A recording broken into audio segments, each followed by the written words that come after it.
going? Nothing. Sorry, recording. That's all that matters. Welcome everybody to Rolling Until Ragnarok's return, because we've been gone for a whole summer, and it's been a lot of fun, but a lot of work getting back here. I hope that for those that are returning, you guys have a great welcome back. I've missed everybody. I love you all. For everybody that's new here, please join our Discord. The link is in the description of whatever you're watching, and join our community because it's open now, and we want to play games with more people and want to have more people join us for one-shots and do all the cool stuff. And also, you should join us on all the other stuff we do coming up soon and all that jazz. Yep. Anyway, this is our return. It's felling a Tyrant. This is going to be in our new world, Salterra. I think this is the first thing we've recorded in Salterra. No. Yes, this is the same world as Horrorspire.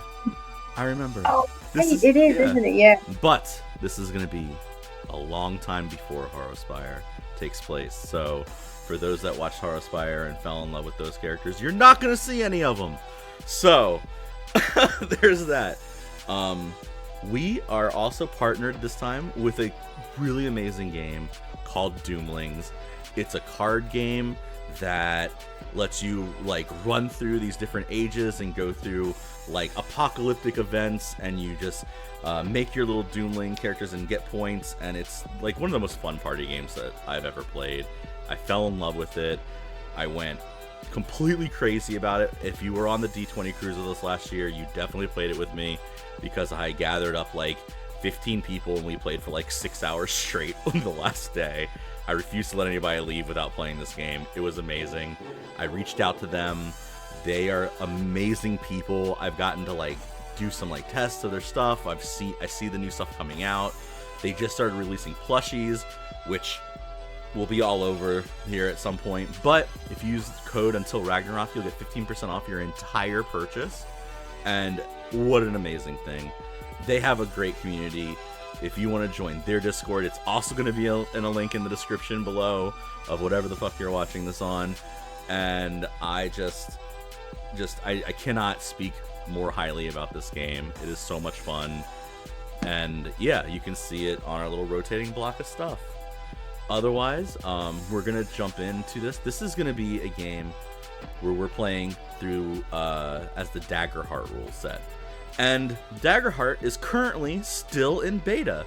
So, if you see something and you're like, wow, I don't think that's the rule, guess what? It might not be. Because as you know, everything I do is homebrewed and kind of a little bit of our own little tabletop jank, and we kind of just do whatever we want, because right now we're really just kind of telling a story.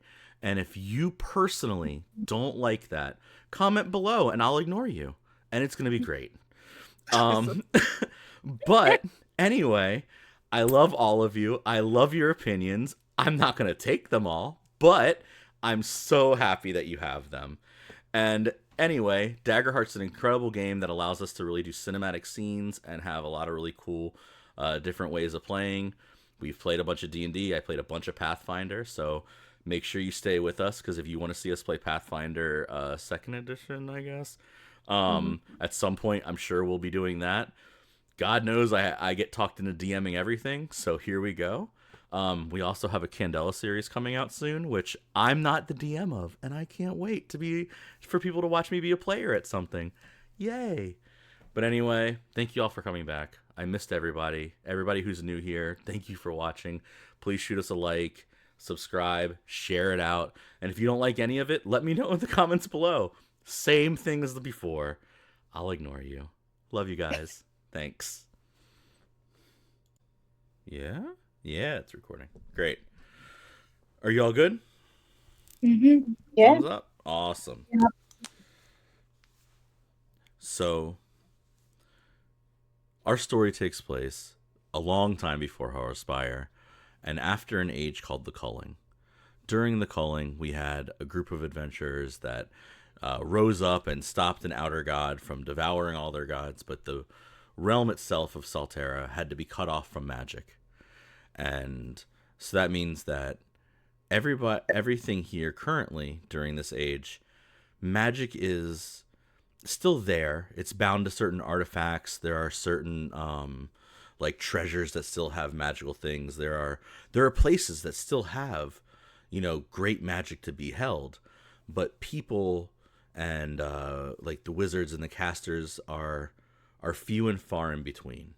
Magic itself is not as prevalent in this land as it once was, and although it is a memory of the past, and there are tons of tales of different mythological heroes and all that, this age, the age of a tyrant, the age of Cinderlace itself, is one of strife and struggle, and where the ancient red dragon found a moment to take hold of the world as the apex predator, the overall largest thing.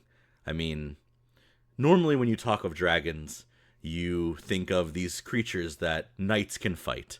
And you hold up your shield, you strike hard, and you can maybe take them down by, cutting out their throat, or, great wizards can cast spells and fell a dragon. And in some cases, these dragons are around. But in Cinderlace's case, he's so ancient and so old that the sky darkens, the weather changes, a mountain range stands up, and that is the beast that you're beholding. This is a creature that lingers at the edge of like most realities in some cases. This is a creature that looks like the moon is attacking you as it slowly descends onto your town. This is a creature that not only is the apex predator of Salterra, but the king, the overlord, in his mind, he's a god. Because there is no magic that he knows of that can take him down. Our adventurers are our team of four little heroes, we'll say, that have been brought together through the strings and talks and the idea that this age needs to end. This tyrant needs to be felled. This dragon needs to be slain. And each of them will bring something to the table, and hopefully we will see that happen. But today is a glorious day during this age. We are at Moonsalt Temple, which is a floating island in the sky, a place that used to be a beacon of hope and a beacon of magic. This wonderful, ideal monastery of prosperity is now still there, a beacon of what once was, the image of what used to be a nice, lovely, magical place. One of the last that are intact. We find two of our party members kind of coming up with a plan in place. We have Asen and Sol, who have realized that one of the things that are going to need to be happening is that Sol they need to make sure that they have access to the magical forge, so that when they do finally come together and bring everything together, they have this place that they can forge the magical weapons or the magical armor that they need. And so I'd like to kind of pan in, if you would, on Sol. You can introduce your character, introduce yourself, and we'll describe where you are after that. But Sol Rana, if you'd like to go ahead and introduce yourself, please. Hi, my name is Lyria. I'm playing Sol for this campaign. And Sol is a very short, like 3'6", bright green frog with black stripes on their back, big blue eyes that look like liquid sapphires. Very scrawny until you get to the legs that look like they could outkick a mule. And is currently wearing stitched together clothing that definitely came from all sorts of different fabrics. If you were And to, they oh, go ahead. are looking pissed and ready to move. Fantastic. If you were to look around the monastery, you'd notice that most of the monks are wearing very similar clothes to you. This is not a place of gaudy worship. This is a place of uh, minimalist thoughts and prayers that were to go out to everybody across the world. But this is a place that, while it once was very, you know, this was a place of prosperity at one point. This is now, they've given what they can, and Soul, you know that they haven't turned the forge on in as far back as you can remember. But these stories, these tales, these bedtime folklore stories of the time when the forge struck high and it created the magical items that used to uplift and work the world, these arcane ignits that used to help, make ships sail through the sky. This is the place that you grew up in and heard about and have never seen happen. But through talking with your friends, through different little investigative properties of your own, and little little moments, you know where the key to the forge lies. You know that if you go down into that right stairwell and turn left at the right spot and enter the right room, the key to the forge happens to be, you know, on the wall, behind a desk. Like, you got it. You got the spot. You know how to do it. And the problem is, it's always guarded. There's always people. There's always monks or temple guards, or sometimes, the higher ups that are just there. And so you needed to figure out. You need a distraction, and through talks and through whispers and through interesting meetings, one of the people that you were introduced to was Asen, who comes from Underwing, the giant city below where Cinderlace rests, but still with the same goal as you, to destroy this giant beast. Asen is here, and today Asen is going to be your distraction. Asen, if you'd like to introduce yourself and tell us what your character looks like, we can, please, by all means. Okay. Hi, I'm Morgan the Mogul, and I am playing Asen. Asen is standing really tall, well over 6 feet. He's got like broad shoulders. Just he's a sheer intimidating presence, right?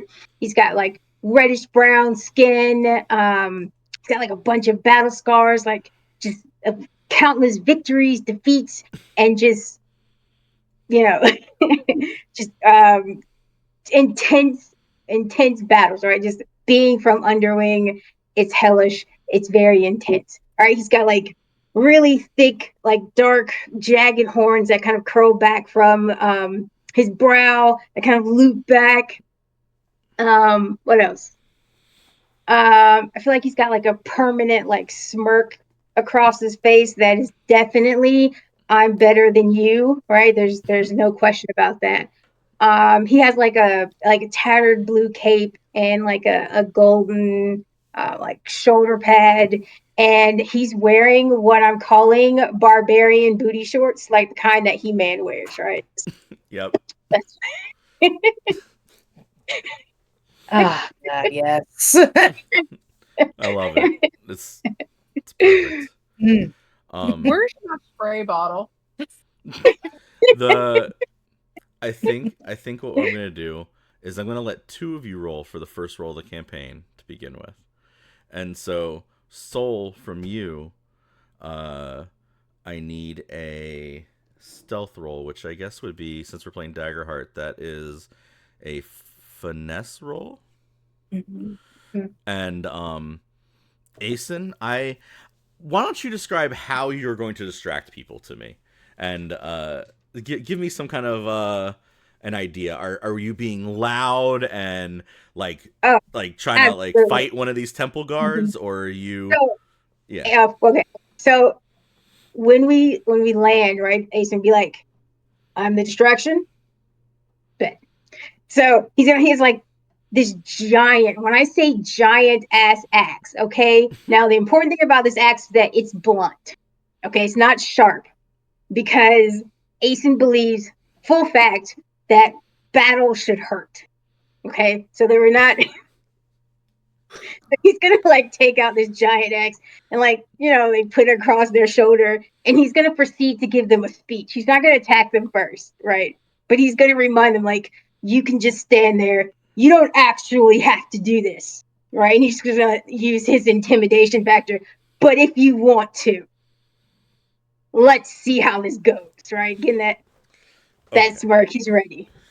I think that for this specific role, because of the way you're showing off, normally I'd say presence, but I think maybe you just give me a strength roll. Okay, all right. And because you're like showing off you're showing off the pecs, you're showing this giant axe that you're holding that is probably more akin to like a double-sided like snow shovel than anything else, but like this huge thing.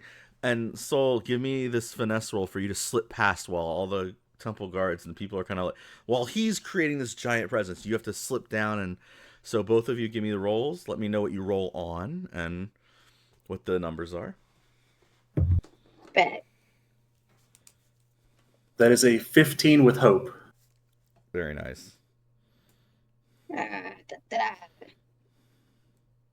is a 12 with hope.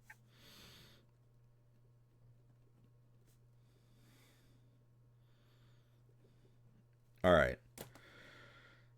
Beautiful. We're gonna turn away from you all, and I'll get back to you in a second. Coming up, I want to call them gondolas, but they're like the cable cars. There's only one cable car that leads from the base down below the land to this like floating island. It's a couple hours worth of like slow moving, like cranking high up cable car that it kind of shakes. Think of like the thing you would stand in to get to the ski lifts until you get up to there. But this is like this slow cranking. You hear like the as it goes. Where this used to be this big arcane like wonderful piece of machinery, now it's like this hand cranked. You got like three monks at the top just kind of running in circles for a couple, like taking turns as they try and bring this cable car up. It only comes up once a day. It goes down once a day. And so currently the only two people on this would be Mayrin and Isis. You both are standing kind of close together because it's, while the cable car is meant for about 10 people, I believe you are both larger than most people, or at least in the way of like, you guys aren't gnomes is kind of what I'm getting at. And or frogs, but You don't know. I know. And but you guys are kind of sitting there, and I think there's been that like that weird it's been silent for a good like 3 or 4 minutes as this cable car has started up the thing. But as it kind of gets there, you realize it's just you two. But Mayrin, please describe yourself. Just tell us what your character looks like, and we'll have Isis go after that.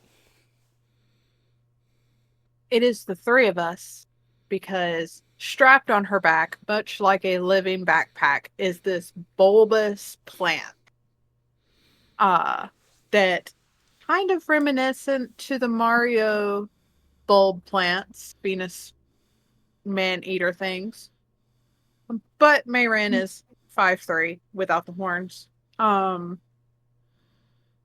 She's wearing this very fancy, recently liberated from some noblewoman who no longer has use of it, dress with the tight corset bodice and the really frilly the tulle around the top of the bodice, and her skirt has kind of been torn up the sides for easier running, and you can see the fur of her deer legs down to her little hooves. And protruding from this mass of curly red hair are these antlers. And they just sort of rest back, and you're wondering how she can hold these antlers that are rested back in the way they've grown, because they're holding leaves and flowers, kind of just like it was a basket in her antlers. But with the antlers, she's around 5'9". Mayroon would look over, and Isis Briarpaw, you are just watching as you peek over, and if you were to look straight down, all you'd see is shimmering water of the waterfalls below, and you would just slowly be passing the first major waterfall from above, and the entire cart for just a brief second would get spritzed, so you would have all the water kind of hit you. And Isis Briarpaw, please describe your character and give me a rundown of how much she loves water. So on the opposite side of that, you would see, I don't know if she would be ducked down in this cable car or not, but well over 7 foot tall, hulking demon cat with orange and white, really fluffy, well-maintained fur. And her eyes would look almost like little, like, embers of flame as she's standing there. And I would imagine some type simple battle robes. She wouldn't be dressed too extravagantly, and she would just have 2 swords at her sides. And as the water would spritz her, I imagine she would just, all fur, stand at attention and just be like, God. As, like, you see, like, her eyes and, like, she has, like, an aura of fire almost to her, kind of dampens a little bit, and be like, I can't believe that I have to do this.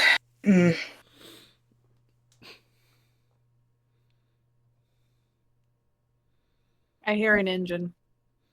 Okay, I'm pausing then. Pause. All right. That was beautiful. That was beautiful. I just started recording again. Back to what we're talking about. Isis, please. You just got sprayed by water. Go ahead. Yeah. Like I said, you would see, like, her, like, flame aura kind of dampen a little bit as she would, like, try to wipe her fur off and be like, oh God, water. Ugh, not quite used to that yet. Ugh.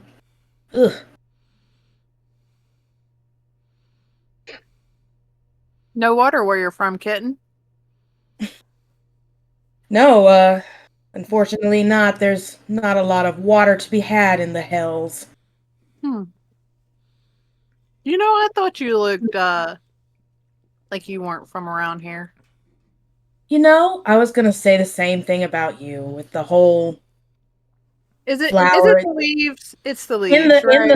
the cool looking plant, which I say with the little chompers on your back, totally feeling that vibe. This is Audrey. 4.5? 4.5. Oh, there's been multiple versions. Yes. What happened to the other Audreys? They take root. Just anywhere? Mm-hmm. Must be nice. I wouldn't know what that's like either. Yeah, currently trying to find somewhere for my family to, I guess, take root, as you will. That's why I'm here now. You're going to come to a temple? Isn't that counterproductive for Hellcats? Look, if I didn't have to be contractually obligated to do any of this, I wouldn't be. I was the only one of my kind that was able to make it here. Contractually obligated. It isn't with a fae, is it? Are you old enough to make a deal with a fae? Oh, I've been alive for quite a long time, and I do know not dealing with fae. But no, it's actually with one of the kings up in, she would look down at, like, she would pull some papers out, be like, where was that place again? Oh, yeah, Rossburg? Sounds cold. Don't like it already. Yeah, well, you know. It's a little bit of a change in scenery, I guess. I guess we'll get used to it. I don't know. I suppose you're not going to be cold, or at least the fires will keep you warm. And she kind of gestures towards your aura. Must be nice. You guys kind of, as like the cranking and everything happens, you sit there and kind of make small talk and do the whole thing for the couple hours that it takes to like let these people crank this whole thing all the way up. The cable car kind of, it makes one more pass through another one, or close to the waterfall one more time as it like makes its way up and around this whole thing. The water kind of sprays in once more. It's supposed to be refreshing for most people, but like I said, for Miss Briarpaw here, it's not the best. And you would come to the scene like right as the cable car kind of and like stops at this like thing at the top. You would see Asen kind of standing in front of the large temple entrance, kind of boisterously yelling at the guards and some of the monks. There's, as far as like a lot of the commotion goes, there's a lot of people just staring at this very tall gentleman, barbarian with this huge slab of chest and axe, and as I bet they are. Yeah. As this happens, a bunch of the monks, some of the monks that are supposed to be like checking in with you guys as like who you are and getting an idea of like why you've come here, they're completely distracted. They're over here looking at this like whole big scene that has been taking place. One of the temple guards, there aren't many of them, but there are, like I said, a couple of these Templar guards that are armored, and they have like their spears, and they kind of like keep the peace as far as things go. They really don't do much day to day because this is a fairly peaceful area. But the one, he kind of comes up to you. He is a think like a frilled lizard, where they have like the ones that run over the water. You know what I'm talking about? Like they have the big like thing. Built-in umbrella. Yeah, his little umbrella guy. And he kind of like walks up. He is maybe 6 foot tall on his like tippy toes. If he was like to sit on the back of his, like, if he was to stretch his tail all the way out to his snout, he'd be like 6'1". Like he's trying his best. And Cute. he's got like the little black lines around his eyes that like almost look like he has like permanent eye makeup on. And he kind of like approaches, and he's like, sir, this is not a place of battle. You settle down. And he like points his spear at you, but it's more of like a I'll smack you on the nose than I'll actually. There's no like prowess to this stance, is what I'm saying.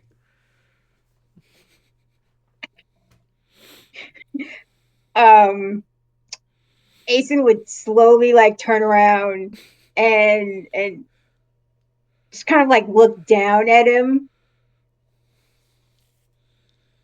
You're talking to me? You have the gall to stand in my presence and tell me to calm down?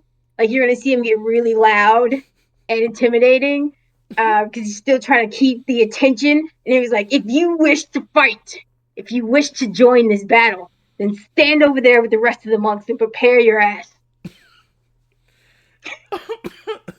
Marin's gonna look at Isis and say, "Are we intimidated or heated?" God, I think it's a little bit of both. Whew. Yeah. She'd remind herself, like, I have a spouse at home. Yes. Is she saying that out loud?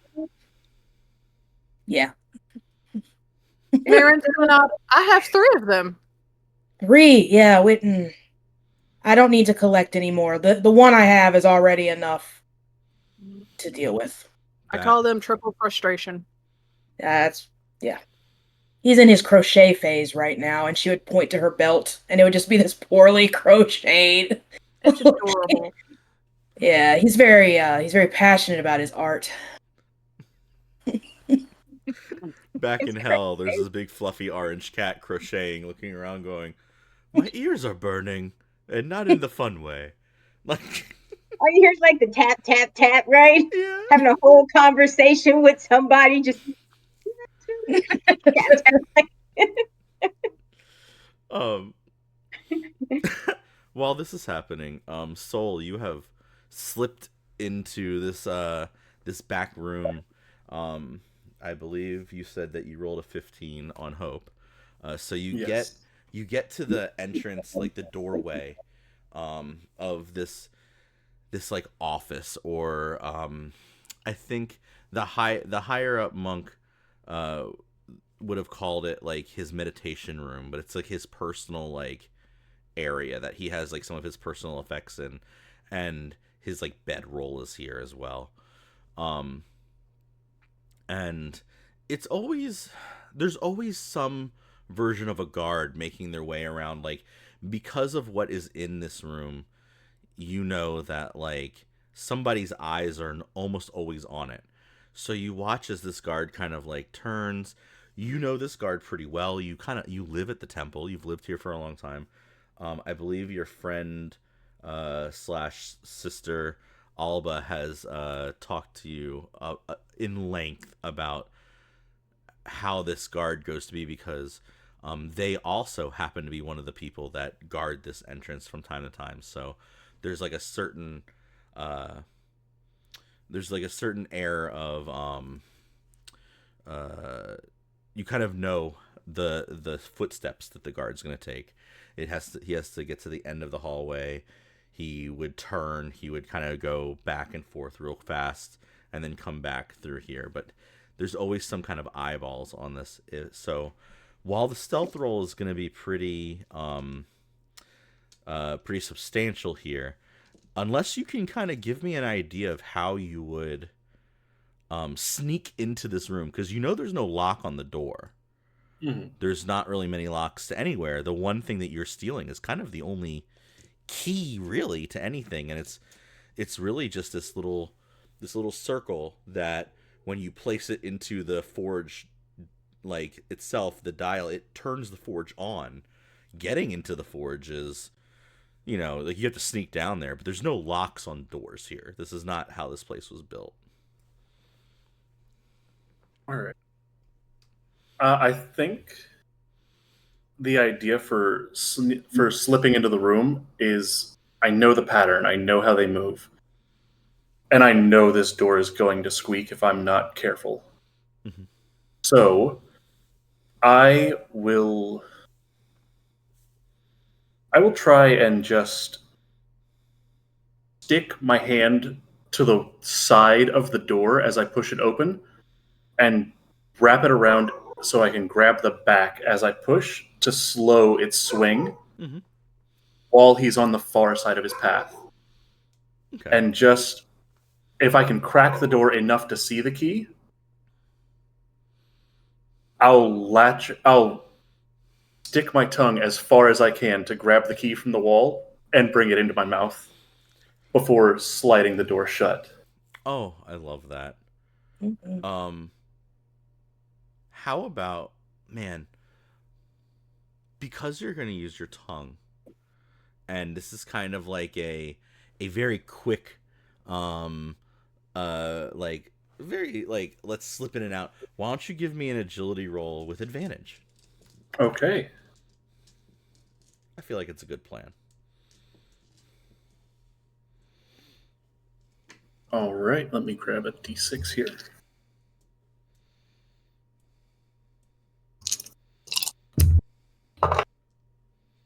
That would be... Oh, that's a critical success. Both are 10s. Fantastic. Oh, first crit of the whole thing. Yeah, so nice. Yay! Yay! Your It is plan. with your tongue. Yeah. I mean, Yeah, great, right? your plan goes off phenomenally. You wait for this person to get to the end, and you see as he turns his face to look down this far hallway to make sure he makes the note to the other guard as he's like turning. Your body perfectly like hits that like stride. You hit the side of the door. You think, man, I don't know how far the door is gonna have to open. As the door just cracks, you can see it right there on the ledge, up above like the bedroll, and you're like, it's almost like this like second nature of, oh, fly, you know what I mean? Like it's this one moment, and your tongue just and grabs it, and it's like it's almost like it just all perfectly snaps into place, and now you're holding this the forge like dial, that thing that turns it on, and you can feel there's a warmth to it. Like it's stone, but there's magic in this thing. Like this is a heavily magical item. There's not a lot of them around. It would be probably, there's like a buzz to it. You can almost feel like it's almost like there's static electricity rolling through your body as you grab it. It would make you feel invigorated, but it also kind of gives you that like, now your heart's beating. It's something you're not supposed to have. It's something that will go noticed that it's gone. I have to move. That'll just be a thought in the back of my head, and immediately start acting like I'm heading to my quarters on another level to grab a few things and try and walk my way out of this place. Yeah. A critical success. You walk past the guard. The guard doesn't even nod at you. He's not trying to like, he's really just going through his rounds. The door doesn't make a creak when it goes by. It's not weird that you're there. You live here. You're in the right garb. You're doing the thing. He just kind of turns and kind of lazily makes his way back down the hallway to where he was. You pass by. I think that you would feel like successful. Like this, you should feel good about what's going on. I mean, the anxiety's there that you have this thing, but this is definitely like wow, this went really well. Asen did his job. Like nobody, it's not a crowded hallway, you know. Like yeah, and there is that little sense of hope in the back of the mind, just like, okay, this is actually going to work. We're going to do this. The plan is going flawlessly. But there's the nag in the back of the brain of anxiety of like, we have to move now. The opportunity to get out of here is coming, and we need to seize it. Right. And the plan always was, you guys meet up with these other two that you were put in contact with by the caravan below, and they should be on this current cable car. Like that's where there's only one cable car up today, and it's gonna go right back down about half an hour later, moments later, but they should be on the cable car. You guys should be able to meet. You should be able to get somewhere on the other side of this little floating island and like converse. You'll meet with each other for the very first time. It's all kind of clicking together. You met Asen yesterday, and my lord, was he everything they said he was going to be when it came to being a barbarian. Somebody that you could see fighting a dragon. If there was ever that guy, here he is. And it's this like beautiful moment, and as you're like getting back to the front door of the temple, you can see the light pouring in from the outside world. And flipping back to Asen, you can hear Asen's voice now telling somebody to get in line with everybody else and join this battle. And you're in the back of your mind, you're like, what battle is he talking about? Like, what is going on here? Then you would hear your friend's voice. Alba, I believe. You'd hear Alba's voice just, there's no reason there has to be a battle.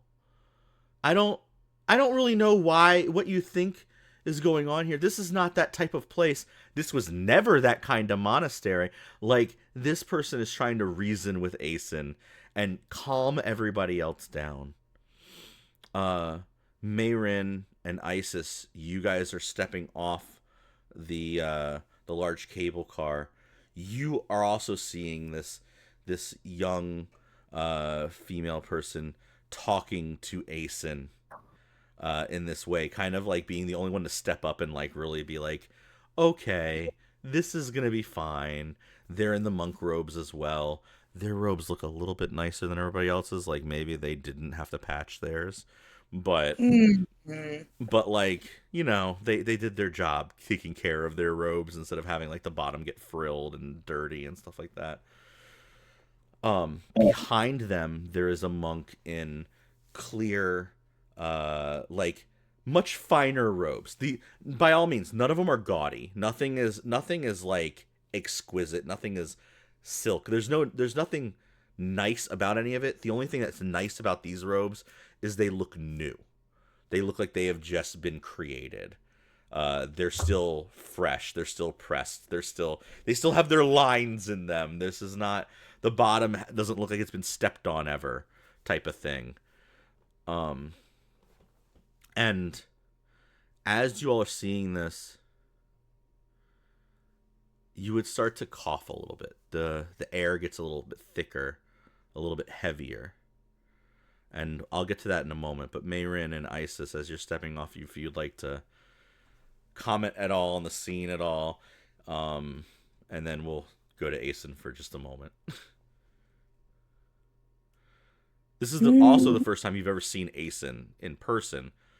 But based on your descriptions, this is one of the gentlemen you're here to meet. One of the people you're here to meet. It would be this barbarian and a frog. Okay. Do you know who we're supposed to be meeting? I seem to have, as she gestures at her plant, I seem to have lost my letter. Have you ever tried to keep a toddler from eating everything? God, you don't even know how relatable that is to me right now. So yes, I have, and I completely empathize with you on that regard. Yes, she would pull out her letter, be like, I do believe the fine specimen of a gentleman in that direction. Husband number 4 or 2 for you, right? Husband number 2 for me. Believe that might be the person we're here for. Should we join in the distraction? We can make a better one. And she's going to lift her hands and yell, hot pants!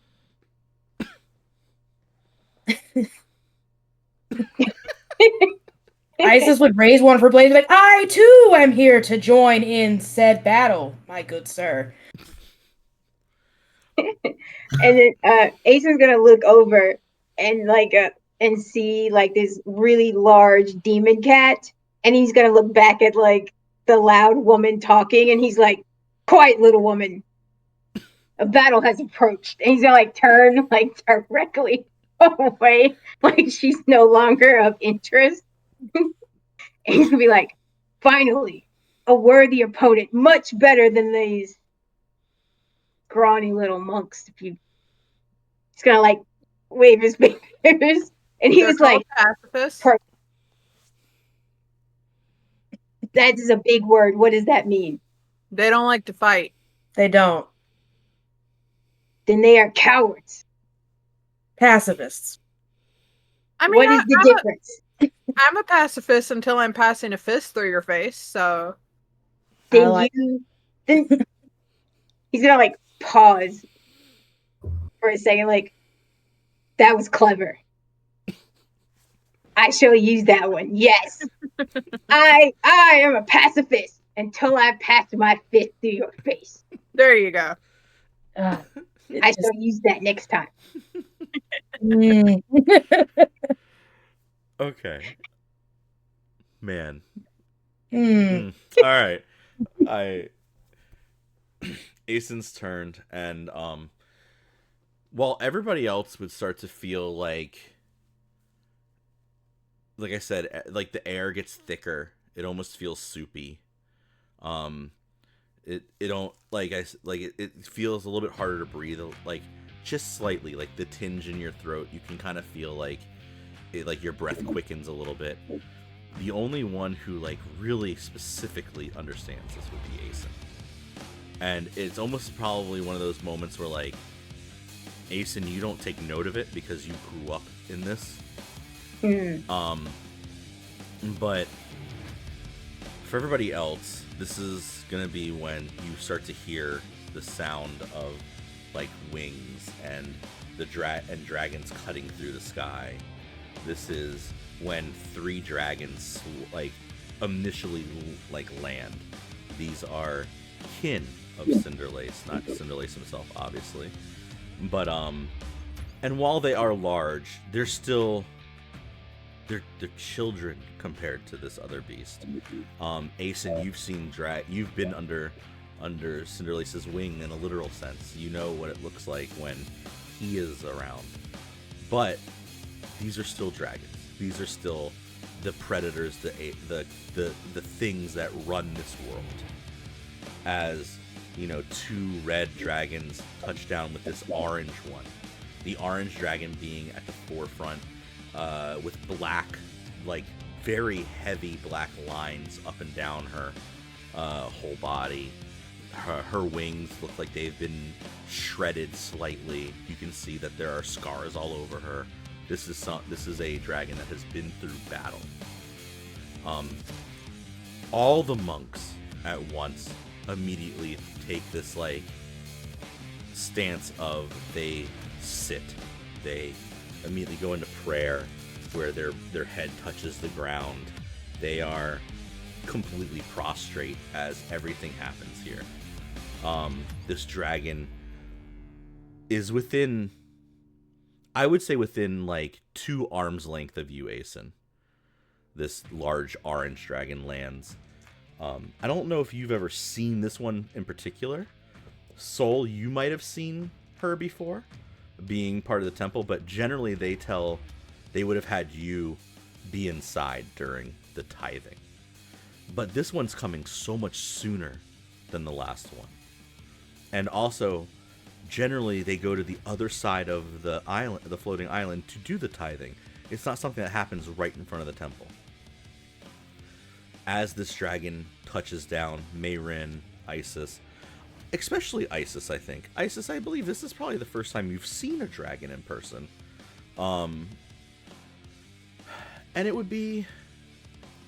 You've heard stories of who Cinderlace is and how large that dragon is. This dragon is not that large. There are demons in hell that are about as large as this dragon. But and things you've probably fought as large as it. But being in a place where there isn't magic to be held, there aren't things that like you can see this being this predator at the top of the food chain. Right. Mayrin, I have no idea how you'd react to this. So if you'd I've like seen to, dragons. there you are. She's seen dragons, apparently. Right. I was like, I don't know. Mayrin's been around, so I figured if Mayrin could tell us how she'd react. Mayrin just kind of, lovers, some number. Never married a dragon before.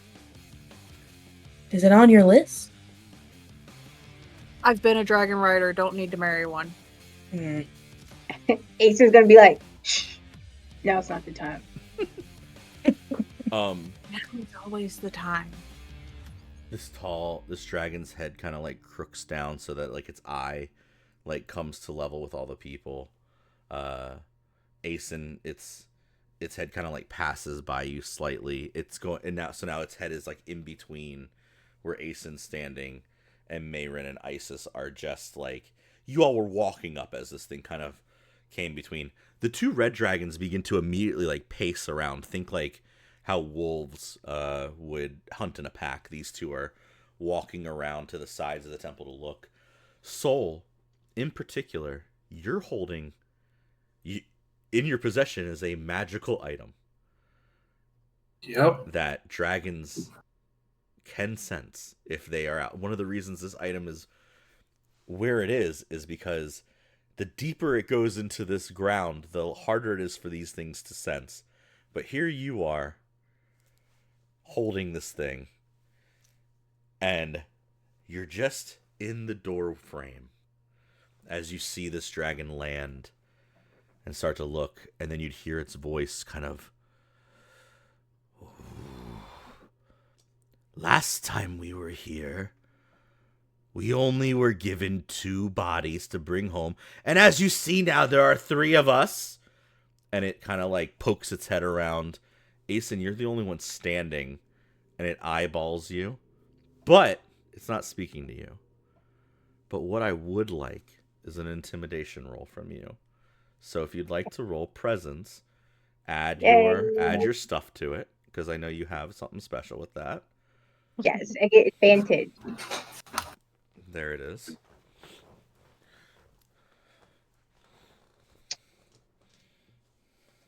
I got a 21 on hope. 21 on hope. All right. This dragon, her head kind of rears up, and it like studies you for a moment. This person who she knows she has never seen here before. You can see her eyes kind of like, it's almost like she's calculating in her head what kind of a fight it would be to swing on you. I would offer a greeting. I'd be, fire and might. And he'd, like tap his axe against his chest. Its eyes will widen, and its like pupils will like thin a little bit, and she'll say, "Fire and might. I am rain. I am my father's voice incarnate." And she'd bend down and put her claws like so they're just to the sides of you, like she's perching to like look, and she'd say, "Why is one from Underwing up here amongst the cowards?"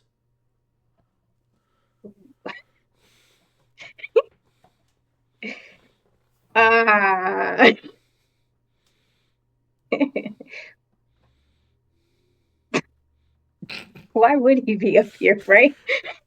You're the one lying, not me.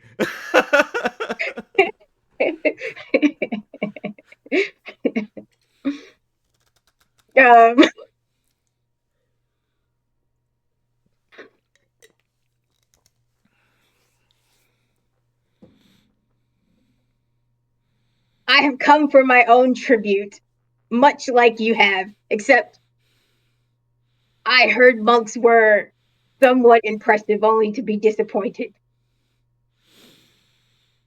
Oh, that's so fun. Give me a presence roll.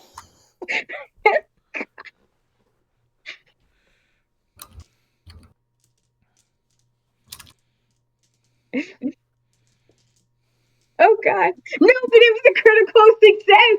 It's a 1, but it's 2 ones together.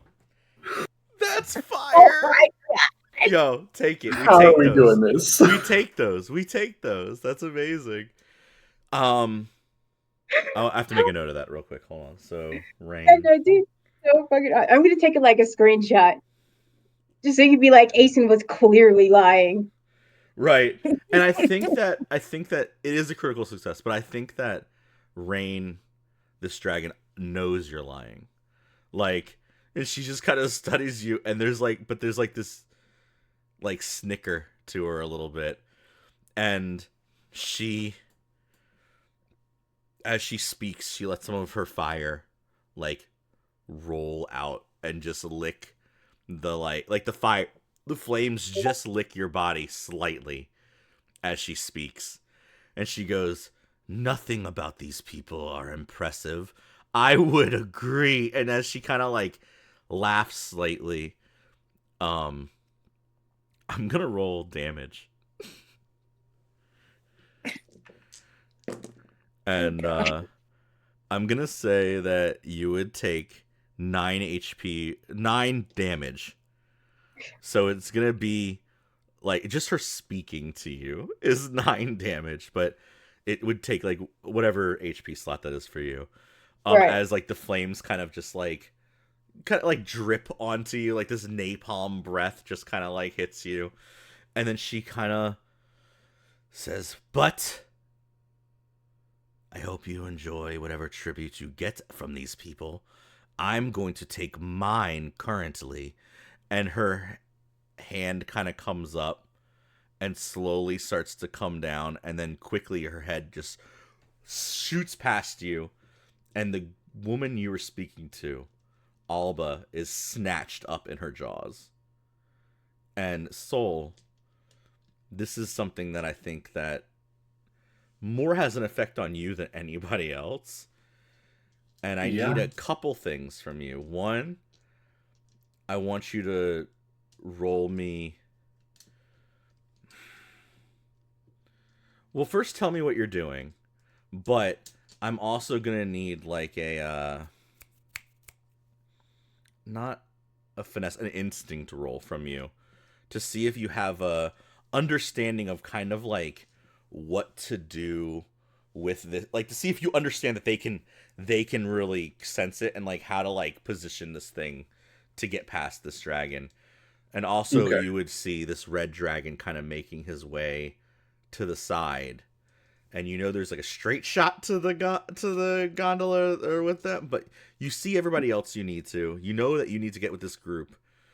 And you guys, if you guys want to like kind of jump in and like move around here, but Soul, you go first. Give me an idea of like what's going on in your head as you watch your friend, your sister. Like this is the person that you grew up with.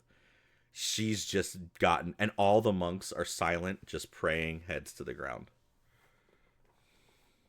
There is, in this moment, Soul has not taken the key out of their mouth until this moment where their mouth falls open and they have to catch themselves and not immediately fall to the ground or let the key clatter, as they are just holding in a scream as tears very clearly fill their eyes. And when they arrived at the doorway, saw the dragon's land. There was a damn, this wasn't supposed to happen look of panic at first, where they tried to slink away, but at this moment, I think they're trying to hide behind the door and just think, how the hell do we get out of here? How the hell are we doing this? And in that moment of thought, just it's shattered seeing this, and they catch the key to keep it from falling to the ground and start, I think, in this moment, making a dead sprint towards not the gondola, but another exit or somewhere else to hide or anywhere to be out of the sight of these dragons. And you said instinct, right? Yeah, please. That is a 16 with fear. Okay.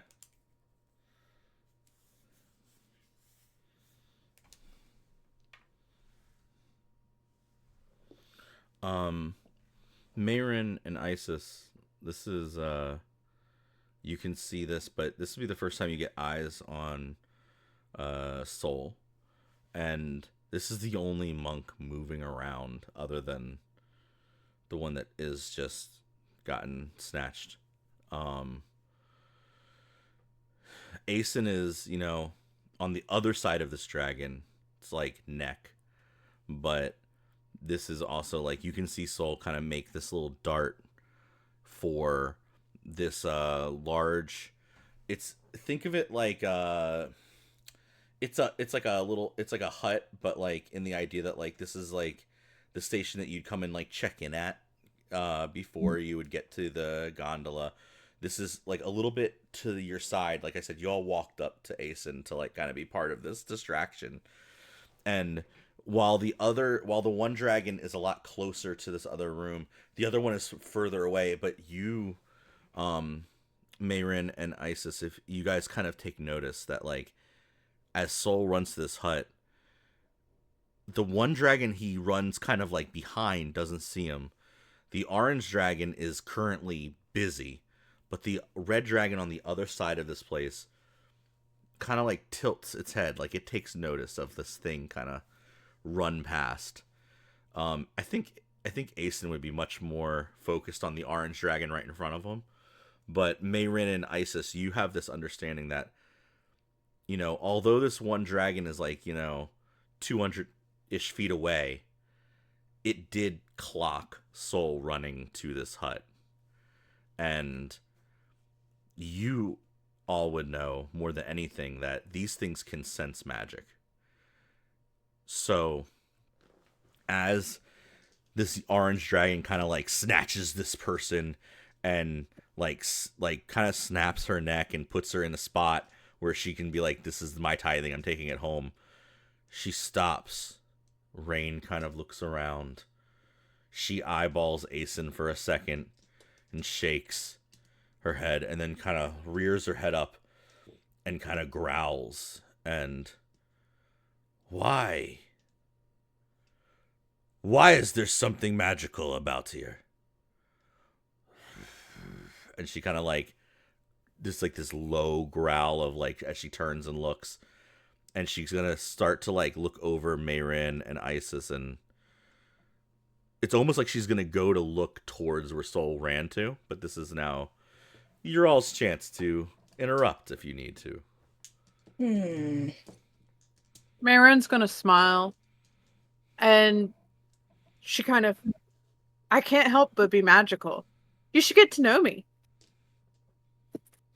I will have to agree with my friend here. The whole cable car ride up here was quite an adventure.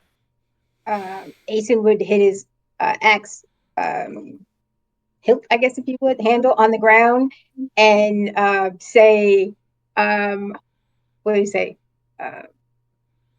Fire and might. I can't sense any magic, therefore, someone as great as you, I would not be able to distinguish. Hoping the tapping would get the dragon's attention again. Yeah. So they're helping. Mayrin, I would have probably had you roll on disadvantage, but if you want to give me a presence roll flat out, because they're helping and distracting, at least Rain as she goes here. Oh, well. That's a...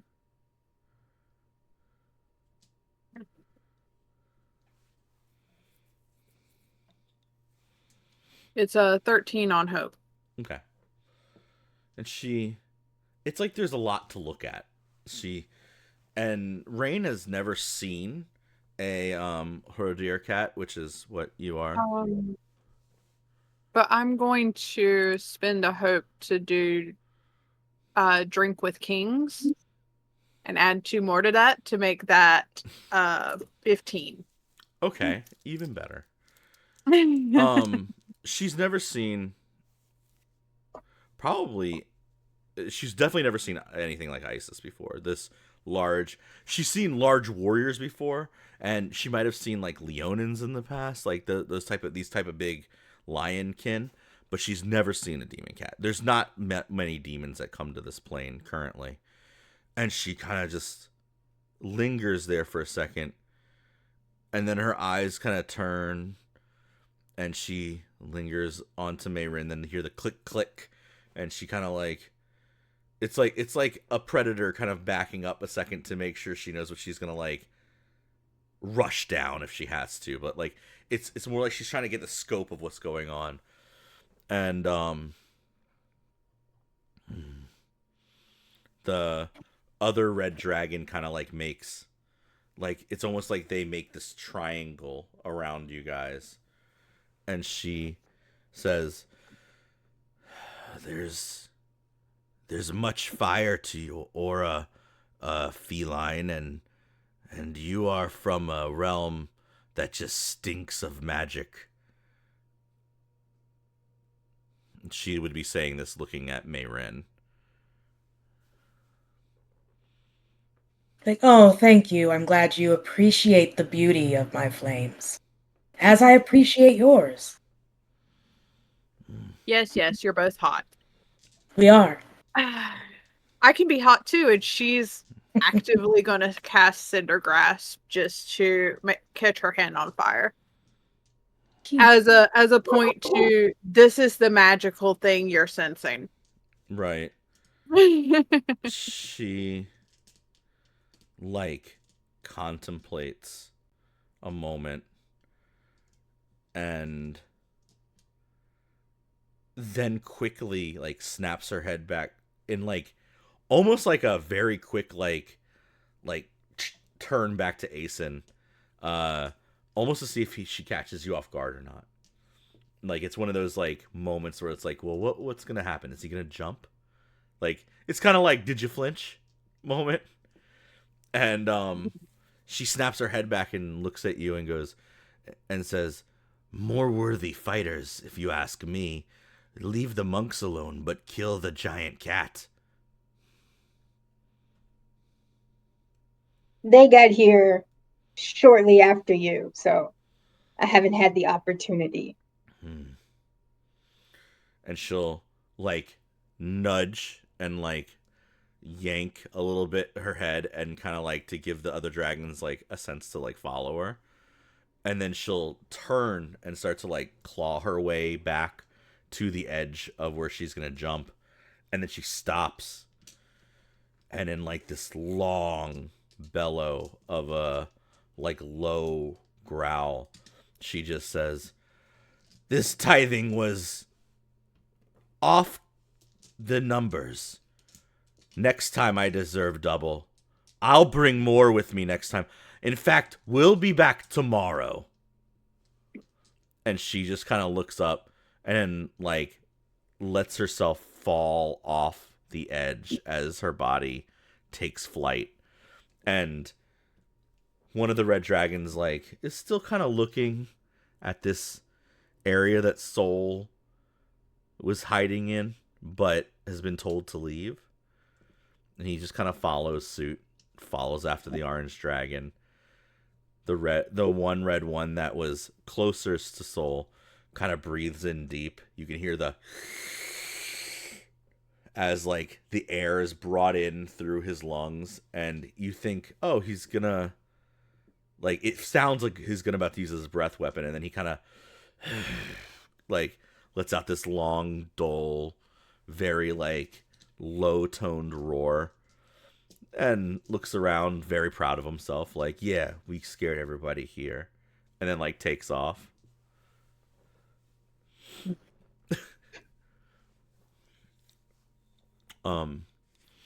There are, deep claw marks where that one monk was taken from. This is, you can see, not just the ground, but, the stone tiling has been lifted off. When she was snatched, it was a kill on impact hit. This was a lot. All the other monks kind of start to stand. There's a little bit of whispers. You can kind of overhear people be like, tomorrow, if they come back tomorrow, that means there's at least 3 more of us that have to be gone. We need to do a better job hiding people. We should know. We need to have some kind of idea of when they're coming. And then the one just kind of looks around and goes, they said tomorrow. Let's just make sure that we have some form of meat for them. Go get some more of the cattle. And people begin to just go back to their routine. And Asen, you've seen tithings before in Underwing. You've seen people that were sacrificed in the pit to the dragons. Oh, you lost your battle, you're the one who's going to be tithed. You've never seen people just lay down and take it from their society. This would be cowardice in your eyes.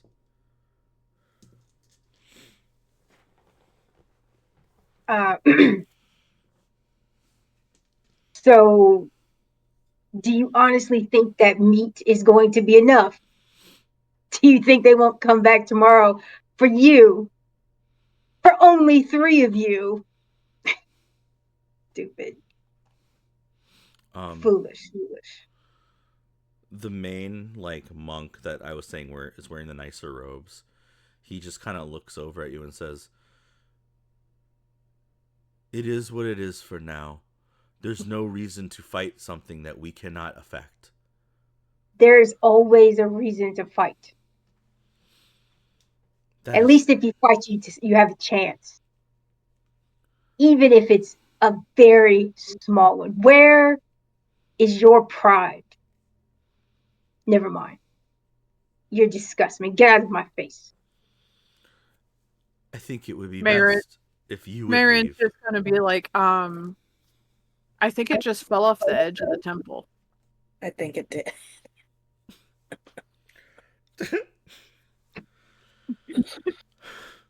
Very nice. Right? That being said, most of the monks go back to what they're doing. Like it just goes back to the same focus of what's going on. Some of the temple guard are running around now, like gathering up like things and like moving stuff around, like putting stuff back from where the dragons knocked it over when they landed. But like, it really just looks like they're cleaning up after a kill. Asen would definitely push them, just like move, like just like to really see if they're not really going to do anything. Just nobody would do anything. And Soul, this is kind of where you come into play. Like you would also understand that your original like thought of staying here for an extra couple days and getting things right. This is not a thing anymore. You probably want to get on this, be the next ones out, because if those dragons come back and they sense your magic again, it's gonna be a problem, and you know that. Mm-hmm. I think as soon as Soul heard the wing beats as they began to leave, tears still, eyes drying just out of fear, but tears still on their face, would be poking their head just slightly out to see. And if the dragons were gone, would be sprinting to where Alba once stood, to the claw marks, and as they arrive there, just kneeling and saying, "It's finally over. It's finally time. We have to go." Before whipping around and looking for Asen and the others. yeah, Asen would be you no need cry, frog. Friend was loud. Dragon knew when he killed her. And like turn and like walk off.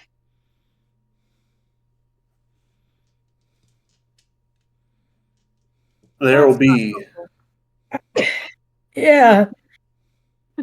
there will be a moment of just like, oh, if I could, I would jump up and slap that face for that.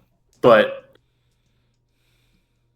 that was very consoling. I don't understand. Oh my god. But there's almost a sense of urgency of like, we have to go, that comes across Soul's face, to just be like, that just pushes everything else away, and says, as they say to you, "We need onto the next gondola right now. We have to get out of this city, or we're going to go down with it."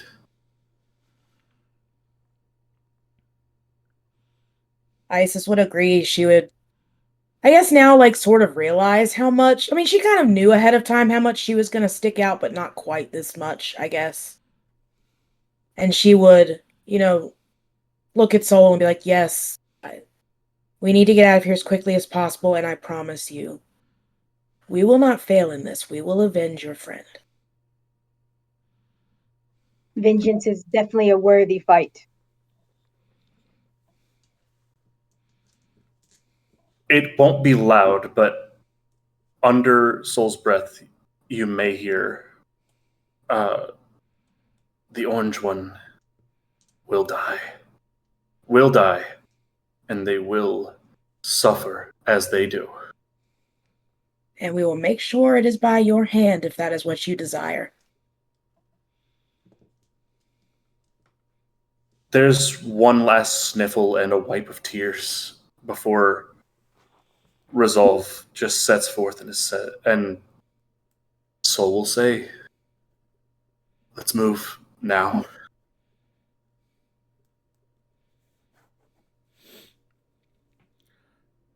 Getting back to this cable car and the three gentlemen who normally wind it up and wind it back down, they are resting, and there is no version of them wanting to rewind this cable car at this moment. One of them kind of looks over and he sees Soul, like, you're one of the normal faces that it sees. He's another, he would be a, like, just this, like, skinny kind of elven person. And he kind of, like, puts his hand up and goes, "Hey, Soul, whew, you can come back in a couple hours or something, man. I need a little bit before we do anything else." I think Soul will just, and I don't think this monk has ever seen Soul angry. I think that's a rare thing for anyone at this temple to have seen. Yeah. But Soul will immediately snap their head into this monk's direction and say, "All you're going to do is get back on your feet and step out of the way. I'm going to release the brake and we're getting down. We have to get ready for that next tithing, or we're all going to die." Roll presence. All right.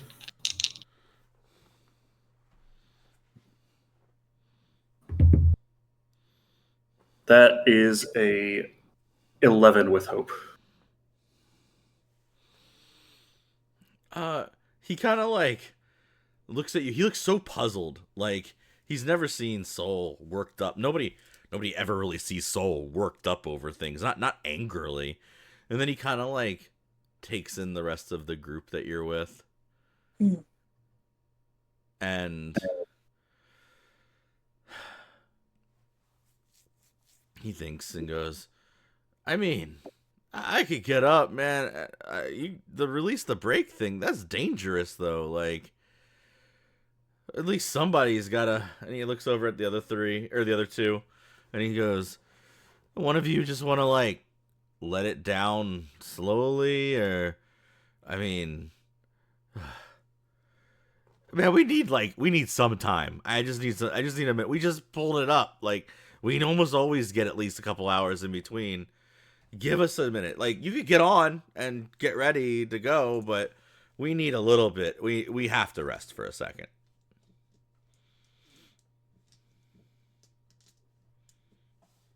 Like, Aiden's definitely getting a little annoyed at this whole thing.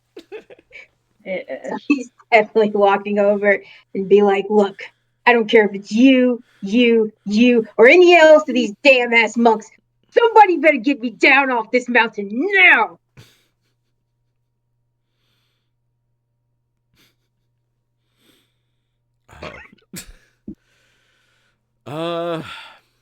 Man.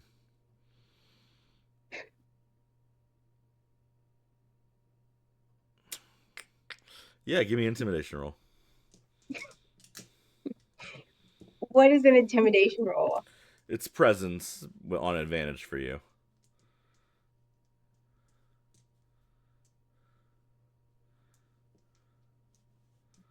That is a 12 with fear. Okay. I think because of how loud you are, some of the other, like the monks and the temple guard have, like, now heard, and, like, you've been causing commotion a while for now, And at this point, one of the other guards kind of come up, and he's he's in his armor and stuff, and he looks more formidable than the other frilled lizard that came up to you. But still, this is not somebody that like you think would pose a fight. This is somebody who definitely has not really ever been in a real fight. He just kind of has the weapon and the armor to go along with his position.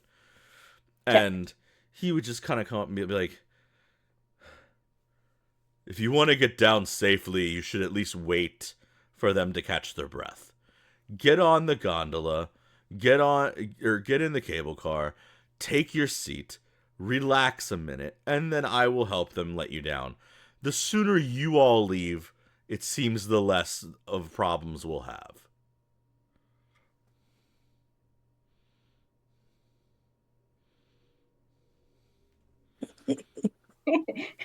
I feel like God, the characters we choose. Ace is going to again tower over him and kind of look down and be like, Mr. Shiny Armor, and then like push him a little bit, right? And be like, I gave you a very clear command. You who couldn't even stand in front of the dragons, and you issue commands, orders that I should sit in a gondola and wait. You have not yet seen commotion. Make this happen. Or you won't wait till tomorrow. Right. Go. If you get in, you have to get in the cable car to leave. We do have to get in the cable car to leave. He's gonna like turn back, be like, no. The sooner we're out of their hair, apparently, the better. Marianne's gonna look at Soul though and be like, "Where's the e-brake?" Would Soul know where the brake is on this thing? Yep. Okay. I think as the guard started walking up, Soul would have been already walking towards that brake and getting ready to just call out, to get it, like clearly getting ready to release that thing on their own. Oh my god. Yeah. Marianne's like, "How are you going to get on the gondola?" Mm-hmm. I can jump really far. Oh, this I is can gonna fly.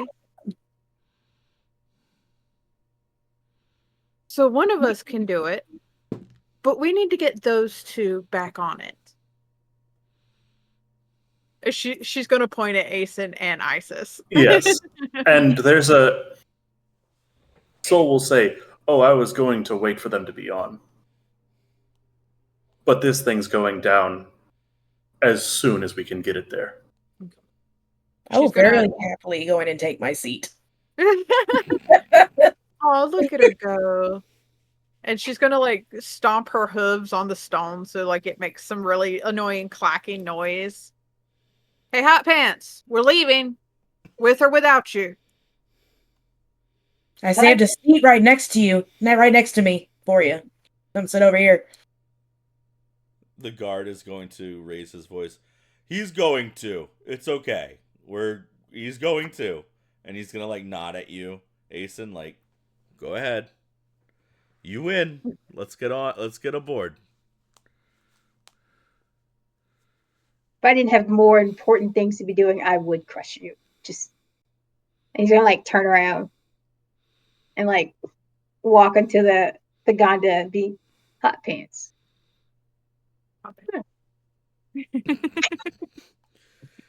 He's like never been called Hot Pants. Anybody looking at the guard, the second Asen turns around, he goes, he like just sighs, like he's like, "Fuck, thank you, God." Like you can just see it on his face, like he was trying to be like, "Yeah, I'm doing my job for the first time ever," but like, Good job. He's like, "God damn, I hate this." Like it's the very first time ever he ever thought, "I'm too old for this shit." Like. That poor guard. He's going to retire now. Right. Dragons, Dragon aces, is, yeah. Hellcat. It's too much for one day. It's just too much. But if you're gonna release the break, Soul, you can do it. Soul's gonna look at the guard and just say, "They took my sister. I'm going down there, and I'm getting out of here. If you want me to make it down safe, slow this thing down. I'm hitting the brake, though." He'll look up as you do it and you just hear him clearly say "what," and then like you'd hit the brake, and I guess you're gonna jump to the thing. My plan is to basically position so I can push off the brake and run and hop to it right into that gondola as it's going. You...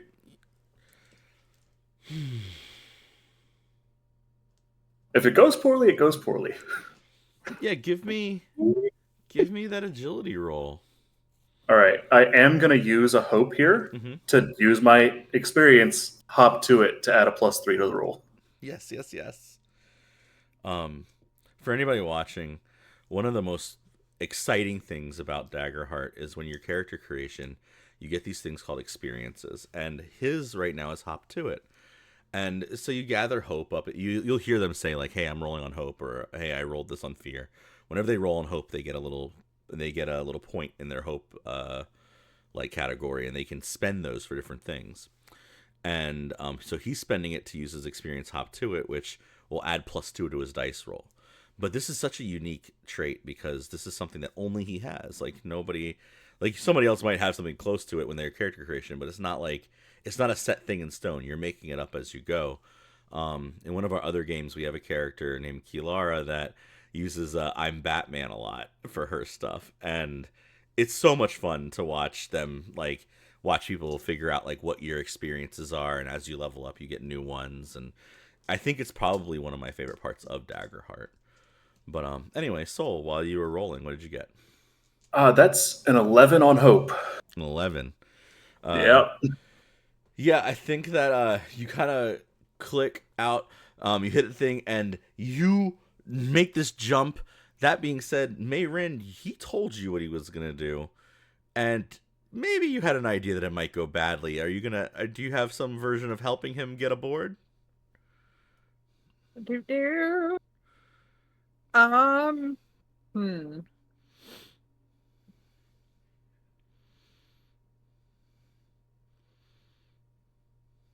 Well, typically, Vicious Entangle is intended for restraining things, but could I use it in a sort of... I'm going to use it from my backpack. It's not a backpack. From my baby pack of the of Audrey, and she's holding Audrey, and Audrey's vines are going to reach out to grab. Great. So with the vines, okay, so what's going to happen? You roll an 11. I'm going to say that you need a good 14 to get on here safely. So I'm going to let you add a d6 to it because of her help. All right. Let's see what we get on this d6. That's a 5 on the d6, so that brings it to a 16. So you hit the brake, and this cable car clicks out. Like the brake is really what holds it in place, and it starts to just fly way faster than you are ready for. You've never seen it roll as fast as it is, and it hits like, and it as it kind of like falls and like starts to shake, it swings just out of the way. So as you hop to it as fast as you can, you're to the side of this cable car as it sways outwards, and you're like, "Oh, I completely missed this cable car." And as you completely miss it, you're like, your heart kind of like like jumps into your throat for a second, and then you feel yank as this large vine kind of like pulls you to the side, and the cable car just slides back into place, and you realize now you are sitting next to Mayrin on the cable car in like this snap like shot of, oh, not only did I just see my life kind of like jump into my throat, now I'm like sitting in the spot. It would feel almost surreal for that one moment. Welcome. And Soul's face will reflect that of just the eyes are always wide, but they have gone wider than ever.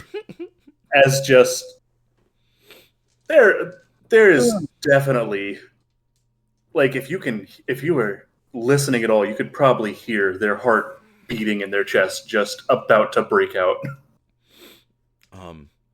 The rest of you, like, this cable car is just like it's swaying and going like all is like, it feels like it's coming off the tracks because it's going so fast downwards.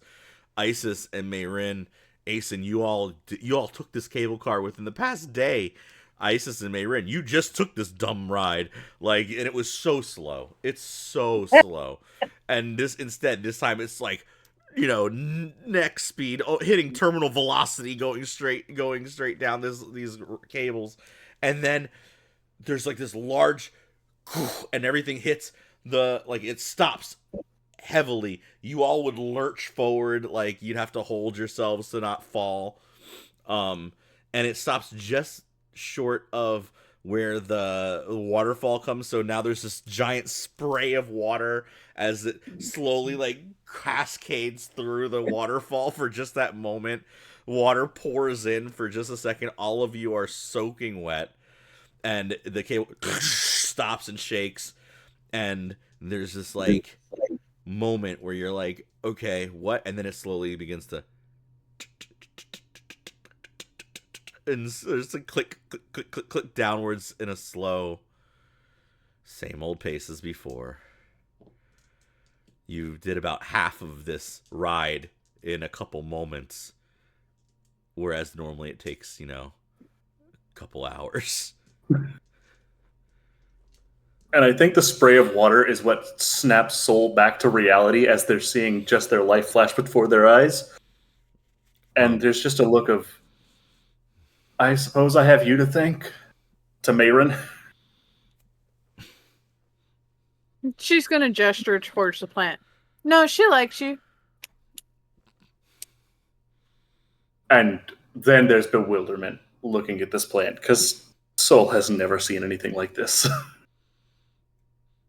Man, I promise nobody has but Mayrin.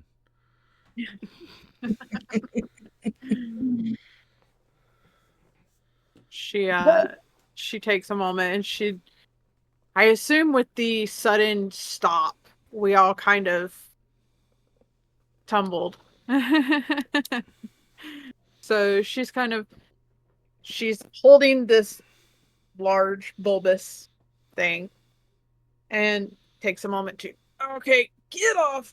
And she's kicking her little hooves as she's trying to get over and get up and get this massive crown basket of antlers and leaves and flowers that she keeps for, you never know, she may need to feed a random turtle. She may need to make friends with some ancient deity. And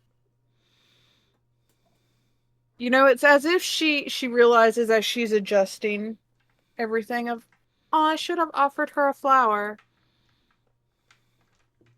Huh. Did you say that out loud? Yeah. I feel like Ace would be like as he's climbing up, wait, the dragon? Why not? Maybe she wouldn't have been in such a bad mood if she got more flowers. Do it. Yes, I could. Yes, right there. You see her next beam. Yes, do it. Yeah. Yeah. Would you like a flower? She's gonna pluck this very white daisy and hand it to Asen. He's gonna look down. He's like, the fuck am I supposed to put this? Right? In your hot pants. And he's gonna be like, You just look over, see Isis in the corner, just in your Right? hot pants. He's gonna like put the flower there. It'd be like for the next dragon, right? Mm-hmm. Okay. Um, over the course of the next hour, and with this whole thing churning down, you realize that this is the first time you all have gotten to speak. You kind of each bring your own thing to the table, and that's something that has been brought to you. You guys were all brought together by the same gentleman. You guys were brought together sort of through the communications by this caravan down below. His name is Jom. He is a elemental gentleman that has his own little traveling caravan thing going on, and he has lost a lot to this thing.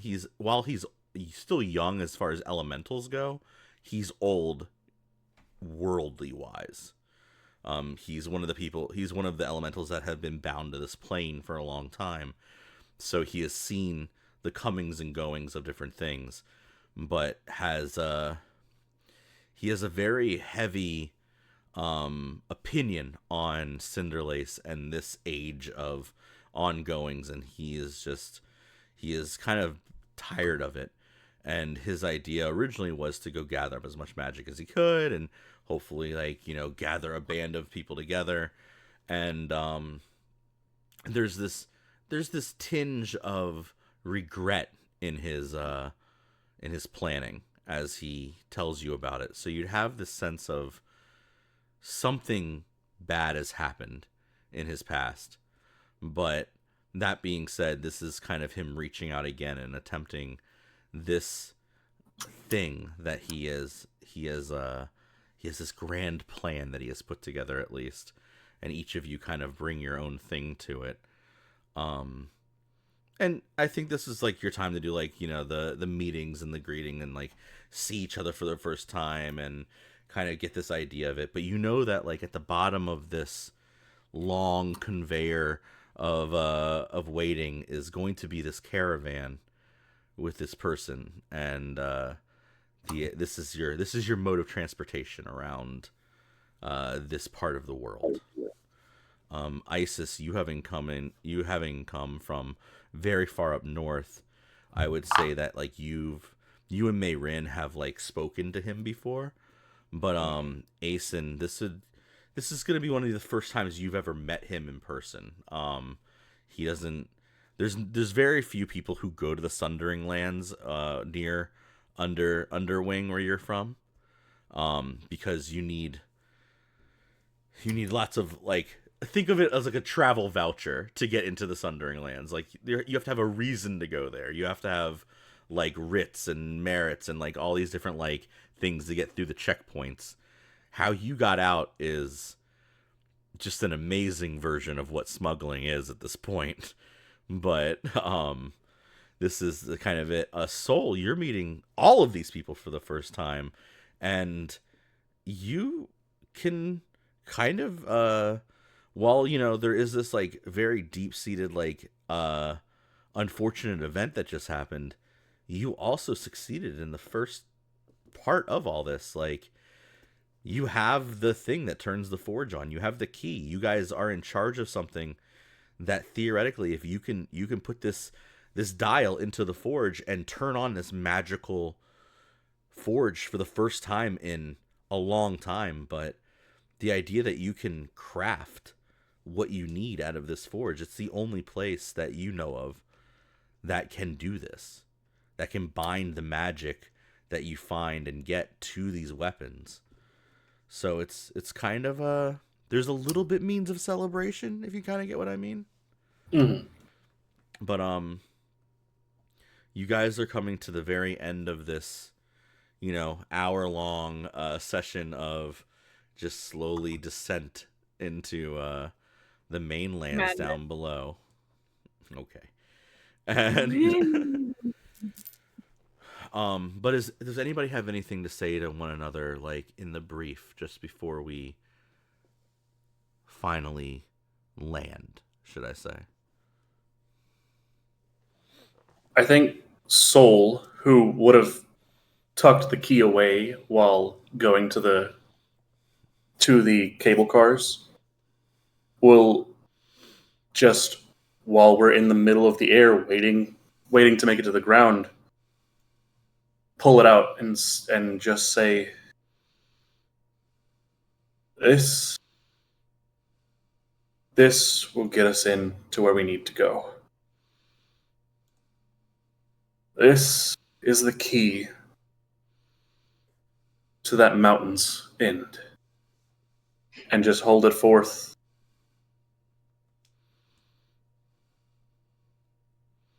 Marion's going to get really close to it. That's not a key. It's not a key? What do you mean it's not a key? Disc. What? Yeah, I would feel like I would look at it. What do you mean? Is it a disc? How does it work? Do you know how it works? She's going to look up at Asen. Do you know how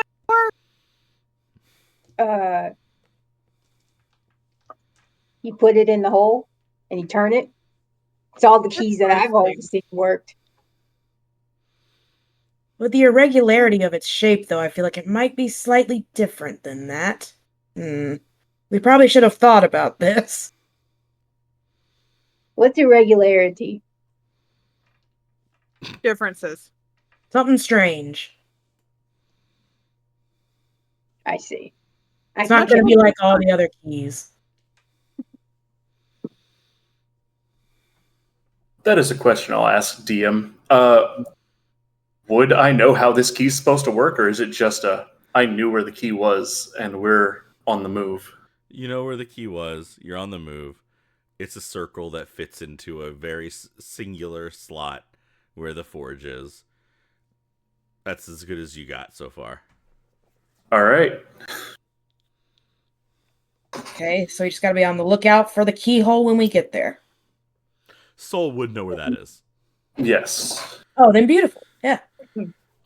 Soul and his friends have like they've snuck into the forge before. Like, this is a place that like you sneak into. It's like one of those like younger kids' rites of passages. Like, you're not supposed to be here, so now we sneak into it and tell ghost stories and stuff like that. Like, this is, although nobody ever turns the forge on, it hasn't been used in a very long time. It is one of those places that like, oh, those kids snuck into the forge again and got kicked out. Like, you know what I mean? Like, it's one of those type of places. So there's an idea of like, yeah, you know where the key goes to like start the fire, start the like stuff like that. But do you know how it works? No, not really. When we come back, they're not going to be happy. Guess not. So whatever we do when we get back, we need to do very quickly. Why do we care if they're happy? We don't want to draw more attention to ourselves than we need to. They won't see us coming if they're all dead. That is technically its own version of stealth, and I appreciate you for that. But no, we need to also be a little bit more quiet. I was thinking the dragons would eat them. Again, all dead. No I problem. Do still have some friends in there, so I'd rather us not kill them all. Dragons. We do at least try to keep some of Soul's friends alive. I believe that is the right thing to do. Oh, we're not saying we're going to kill them. We're saying the dragons are going to eat them before we come back. Yes. Little one, correct. Yeah, she points up at Asen. I think that's what large muscles here meant.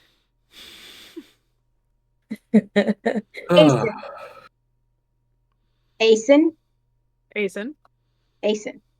Are you giving me your name? Yes, you keep calling me different things, therefore you do not know my name. So I do not know your name, but I do appreciate your name. Oh, Asen. Many people appreciate my name. Oh no. Oh, for God's sakes. All right.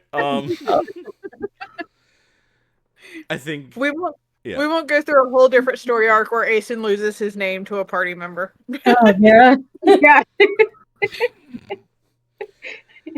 The cable car like kind of clicks into place as it like comes to the like hits the ground. It's a lot sooner than what anybody would have expected down here. You can see some hustle around this caravan that has like taken shape around this where this cable car kind of like lands. There's normally some kind of like small market here or whatever. Like this is a place of trade generally, and things happen here and there. But generally, it's very little, and this is in kind of the only forest really around this area. You know that like the Great Plains kind of go off to the north, and there is a small like village to the north, but this area. Think of it as like a stop and go type of place where like caravans will stop here. They might send somebody up to the temple and like make some whatever and then keep going. And at the moment, this is where Jom's caravan is. There are some like oxen walking around, a couple elk, some horses here and there, and different people here and there. But you can see Jom kind of looks over. He's currently in his like air elemental form. You would know that Mayrin and Isis, you would know that Jom kind of changes which kind of element he is here and there depending on his mood and what kind of day it is or what's going on. But right now he looks very wispy. Looks kind of like he's relaxing. And he would look over and go, "You all decided to come back down? What, did the dragons scare you? They oh, you've brought friends? You brought friends?" He gestured to Soul and Asen. Like, like what wind thing is this? Who? He would not listen. He'd not wait for anybody to answer you. He'd jump up and kind of swell a little bit because he can pull in the air and make himself a little bit bigger. So now he's kind of like, it's kind of like he's trying to mirror your body size. And he would say, "It's good to meet you, friend," and like have like this like almost like thunderous laugh underneath of his voice, and it's him just playing like he's completely being silly. And he would reach his hand out to shake yours. And like his hand would get bigger and bigger. Think of like Aladdin dealing with a genie type of thing. You know what I mean? Mhm. And he would just say, "I am Jombulan Servants. You can just call me Jom, or some of my friends call me Juju. This is my caravan, the Soul Company." And he'd put his hand out to like shake. Yes. The note. The guy with the notes. He's like, he Yes. can't say like correspondence. Like Yeah, that's a little too much. But he's gonna shake me like the guy with the notes. There's nothing like you go to you shake his hand, and there's like people who have like a weak grip, but this is air. Like there's no grip to be had. Like it feels like nothing, and then you finally get to his hand through all of the air current and the silliness. And while it is small and much smaller than you would get ready for, there is this like tinge of like strength to it, because he can be an earth elemental if he needs to be. Like there's a strength to it, and he would smile this great big Cheshire smile and kind of give you this like bold reaction to it and be like, "Yes, the guy with the notes. I hope I didn't make the words in yours too big, but you are the man that has a plan for where we have to go next, and I value that." You'll also value that we have what we need from here. There's like a little spark, and he kind of like looks down at the frog, and he's like, Did you get it already? And on the way down, there would have been some tucking the key away into the pack, and there'll just be never having put the pack back on their back. Soul will just open up the top just enough to show that the key is there before closing it back over.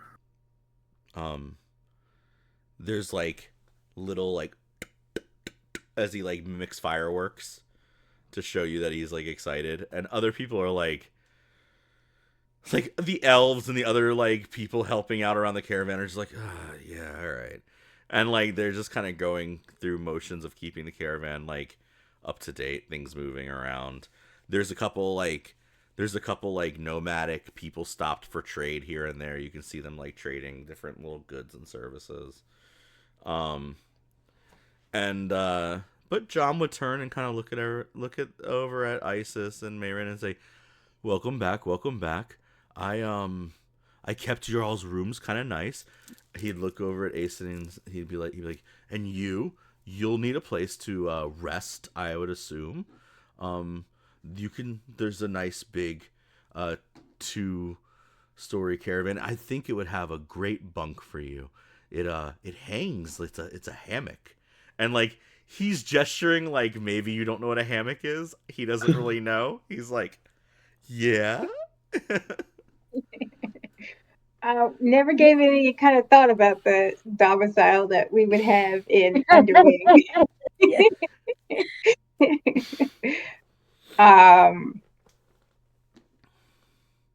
I love hammocks. Yeah, there you go. Great. And he's he's like, fantastic, yeah. And he goes, oh, hold, get them some stuff, and like all of these like different, think of like mushroom people, they all like run up quickly and like start stacking you with like bedding and like different like cloths and furs and stuff. And he goes, like, it's just stuff to like put in your hammock to like sleep in, but it's like so much. Like there's way more than you need here. Definitely being treated the way I should be, unlike those damn monks. And he's sort of like, you get stuff, just like walk off. It's like, finally, some goddamn respect around here. Yeah, and as Aeson goes to like look at his place, John will turn to Mayrin and Isis and Soul now and say, we're going to need a couple more days or so to kind of fix the wheels and get this caravan moving again. But we do have to go to the Sundered Lands to go to where... And he pulls out like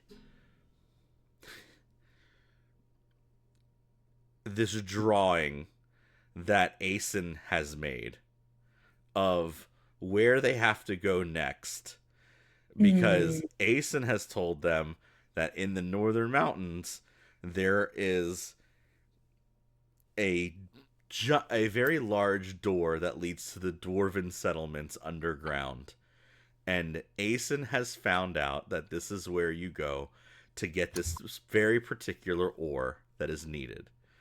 That being said, Aeson drew the map. And, Aeson, I'm going to let you decide how well that map was really drawn. But you know where we're going. And the point is that on one half of the page, there's a big black line that says Sundered Lands. And then it has like a little arrow to one side of it.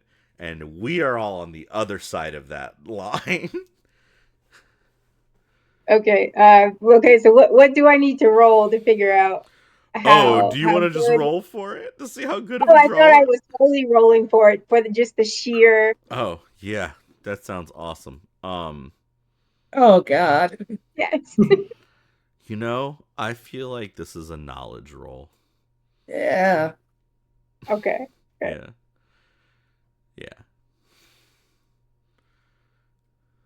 I got a 13 on hope. That's awesome. I love it. So, while the map is very crudely drawn, I think it's accurate. It is very much like this is This is like if we all were like, hey, draw a map of where like the area around your house where you grew up. It's not going to be beautiful. It's going to be correct, though. You know what I mean? You should see the crayons I broke in the process. Crayon. Did you eat any of them though? Oh my gosh. Asen puts me in the mind of a Marine, and they all know they eat crayons. So I feel Everyone like that's knows. not something he would admit. okay. So we're No. just leaving it at that. So Jom showing you all this map, he just kind of like continues on looking at it like, yep. Yeah. The point is that we're going to have to go through the checkpoint. And to do that, we will need writs. We will need letters of intent. And we will need them to be signed by somebody from the claw, like, guard. If you all wouldn't mind taking, you could take some horses or take one of the elks and go up north a little bit to Hearth's Hill. That's the name of the town up north, and go ahead and get some more supplies. And if you wouldn't mind getting a travel writ saying that we're all going to the Sundered Lands for some reasonable reason, that would be great. Maybe just to say that we're going for trade and to provide a gift for our overlord. And when he says overlord, it almost feels like water falls out of his mouth. Like he's definitely like ugh. He's vomiting. Yeah, pretty much. I love this man. Very dramatic. But yes, if you all could travel to Hearth's Hill, it shouldn't take you more than a day to get there. It will definitely, maybe, and by the time you all get back, we'll have the wheels fixed, we'll have everything get ready to go, and we'll depart when you come back. By all means, you can take a night to freshen up or whatever, but Yeah, I was gonna say Isis would immediately demand towels to dry herself off with, as she's completely damp. And as she pats off her fur, it starts singeing some of the towels. She's like, I'll replace those. it's fine. Do we need individual writs for everyone, or can we just get one for the Soul Company? I almost called it Soul 6. Nope, this is the first one. And he says, no, just one writ for the caravan. That's all we need. Fantastic. Here. And he pats himself down and then looks over at one of the small bird people running around that help him, and he snatches one of the bird people's little insignias off, and he goes, you'll get another one, get out of here. And it kind of shoos the bird guy away, and he goes, here, take this with you. And it's this little insignia that says traveling merchant, the greatest merchants of all time. Like it says something super extra, is my point. That is really just him saying he's the greatest thing ever. And but then it's signed by the Soul Company. Soul is SOL. And Hey. yeah, he gives it to you, and there's this little sun peeking over a ridge. That's their little symbol. And over the ridge is this outline of this caravan, and it just says greatest merchants ever. And this is his whole thing. And it's funny because before you named your character, this was already a thing. So Soul and Soul. Oh, good. It's nothing to do with you, I promise. Soul traveling with the Soul Company. That's what it is. That's what's up. Soul and Company. Soul and Company, yeah. Oh. But yeah, he would just say, depart when you're ready, of course. We have plenty of food or whatever you need, and we have time. We do have time. It's not like we're on a schedule here to kill a dragon, right? We are on a schedule to avoid dragons. What does that mean? They're coming back for another tithe tomorrow. Oh. Put back up all of the camouflage, please. Let's put back up the camouflage. He just kind of he's like, don't take it down. And he... Yes, great information to know. When they arrived today, I was not very happy. I was in the middle of bathing in the water, and I did not want to talk to anybody. So I'm glad they went up to you guys. He has no idea what happened with you guys. He's just happy that he didn't have to deal with them.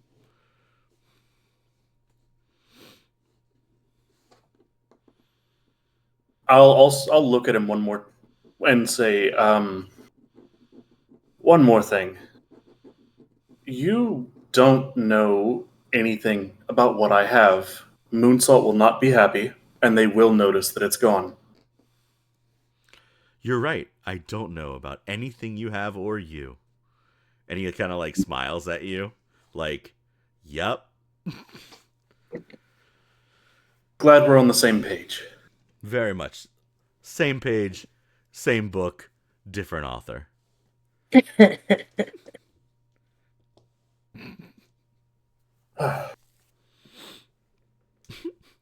And I'll turn to the other two and just say, have either of you been to this Hearthsill?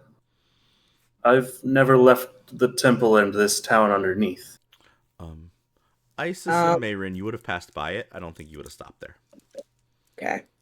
So I was like, technically, like, Isis wouldn't even be from here. So she's like, I vaguely know where it is, but no, I'm not familiar. Is there a tavern? Yep. Then yes, she stopped by there. Okay. She had to make money somehow. Very good. And with that, let's take a short break. You guys take some time. You rest up. You kind of pull together a couple horses and an elk or whatever each of you would travel on. Is this a short rest? Yeah, you can take a short rest if you'd like. I'm just asking because I have that, 1 HP point. Oh yeah, go for it, man. You just wipe that away. What do we need to? Oh, right. Yeah. So you take the short rest. You get some time in.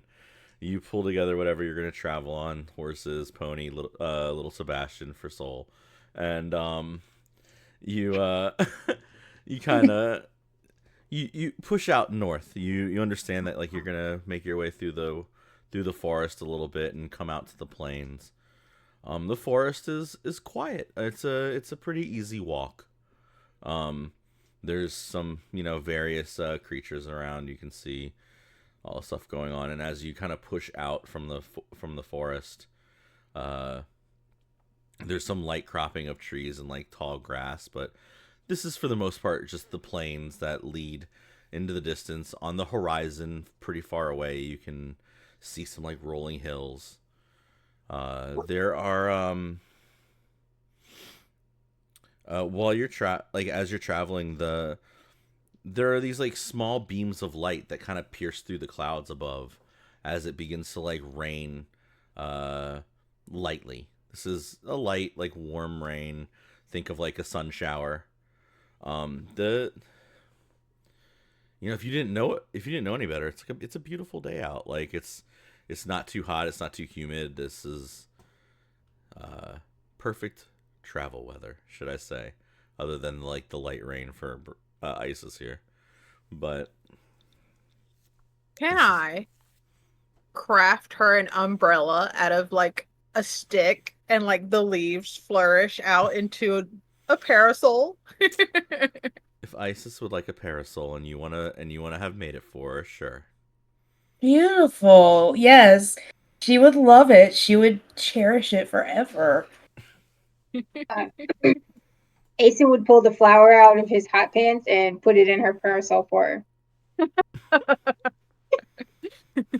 Oh my god. What a team. Because it is Soul Rana's first time playing with us. Soul Rana, would you like to roll me a d12 for travel? I do travel in a very fun way, where I have little tables that I have made up that randomize some things. Be excited, Noah. Let me roll that d12 and see what happens. Yeah. Roll for dragons, yeah. That would be a 6. Very good. A 6. Fantastic. Not too harsh, not too good either. Like nothing crazy. You guys are traveling for some time, pushing through the light rain, the little beams of sunlight kind of just making their way around the rolling hills. The ground is, you know, what the plains would be. The grass gets kind of wet and clumpy as you all are pushing through. There are croppings of flowers and reeds and some cattails that kind of like pop up here and there. The rain kind of like gets to some of them. You can see little flourishes of the pollen kind of going here and there.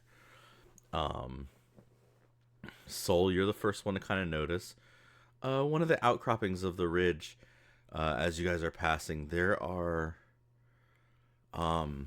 like broken bits of wood and like a wheel that looks like it came off of one of the like a traveling caravan or like a large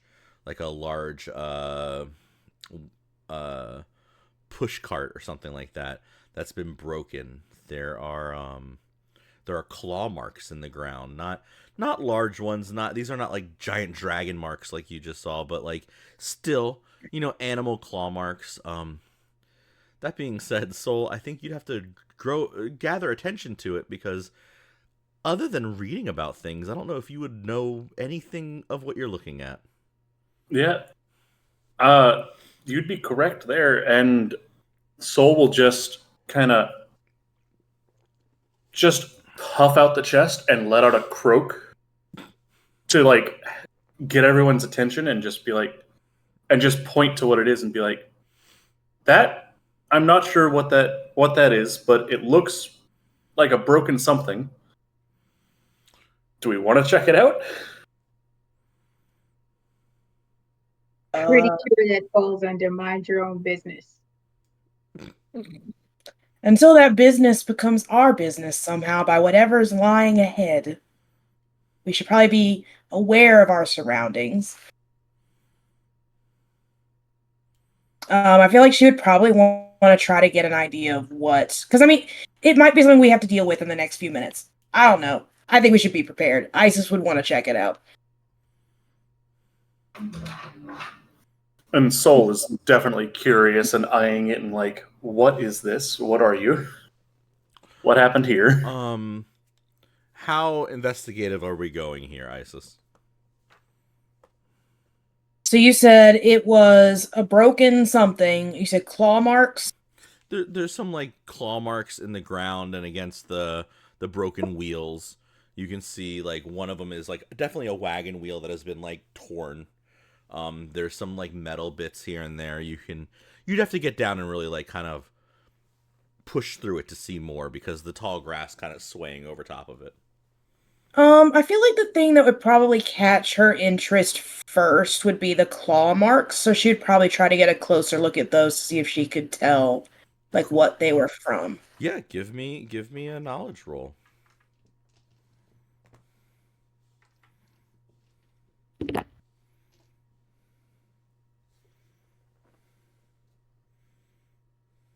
Okay, that is a 15 on hope. Very good. The claws look maybe a large bird, a large raptor, some kind of large bird of prey. That's as far as you can tell. Like fairly big though. Like you would be like, oh, it's like the size of like a condor or an albatross, like some very large bird that is now like maybe picked through this. It doesn't look to you like it was like attacking this particular thing itself.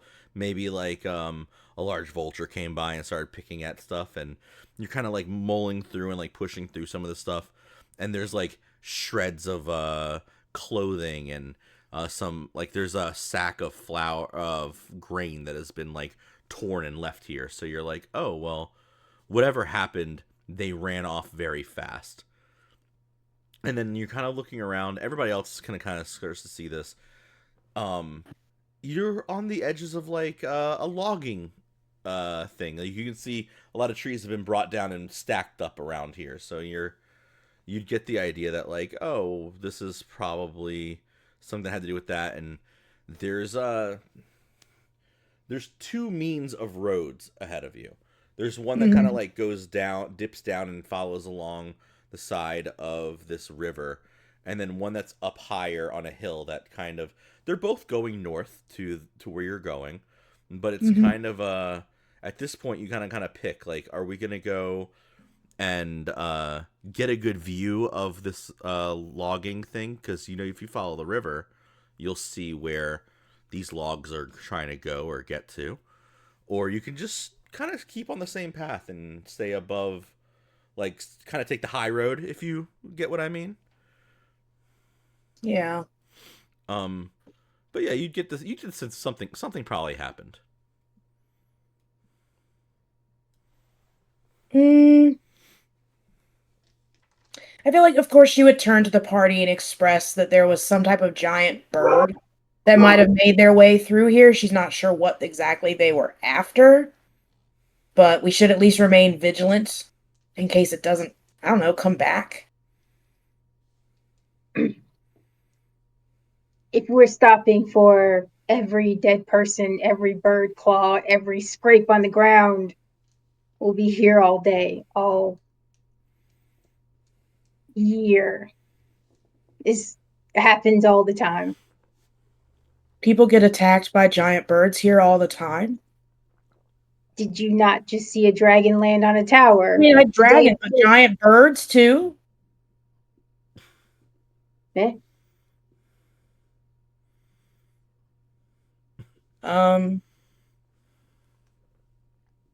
I guess like I would suggest maybe, I don't know, would the higher road give us more of a vantage point so we can like see further out than if we went the other way? Perhaps. I would feel like I would be more for visibility so we know what's coming. I'm with you on that one as to which one has a clearer line of sight around it. Yeah. It's like, yeah, there's giant, like, of course we can stop and look at everything, but we need to be cautious on our way there so we can make sure to complete our mission. We shouldn't be just foolhardily running around without being observant. You calling Asen a fool? Because he stops not for cart and claws. He's gonna like put his hand. You see. Right. So anyways, the path we should be taking.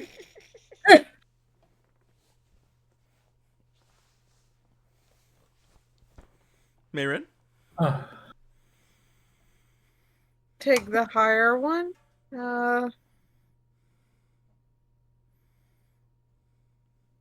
Yeah, I feel like if we go towards, if we follow the logs, we're going to we're gonna find more people, and it's going to require us to stop for longer. Yeah. And if we take the higher one, we may find wherever this thing is roosting, and then Asen can fight it. And then we can have an extra snack for the road.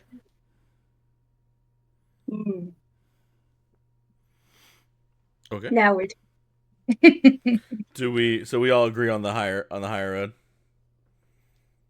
Yeah. Yeah. Very good. Yeah, you guys push along the higher road, which is really just taking the tops of the hills. Is there's a lot less grass. There's a lot, it's a little bit rockier, and you're looking down this hill towards where this river is kind of running, and you know, river is it's not this giant like river, but it's just big enough to like a logging river. It's just good enough for this. There's large bundles of trees that have been felled here and there. You're kind of walking, and then let's see. You know, y'all are keeping your eyes out, and I think it's gonna Isis, Mayrin, Soul. It's kind of up to you all who's going to be the first to spot it. But you see these two, like, large shadows kind of, like, fighting each other near this, like, large blue and white tent down by the river. And it's just two, for better or worse, chimeras just going at it. And it's like you can hear loud like as they like push together. You can hear like snapping of and like packing of skin as they attack one another. Their roars are kind of going back and forth, and there is this hobgoblin woman kind of standing at the edge of the river with her hands on her head, and she's like looking around. She looks very worried, and as she turns, one of you would notice that she's pregnant. Mm. Oh no.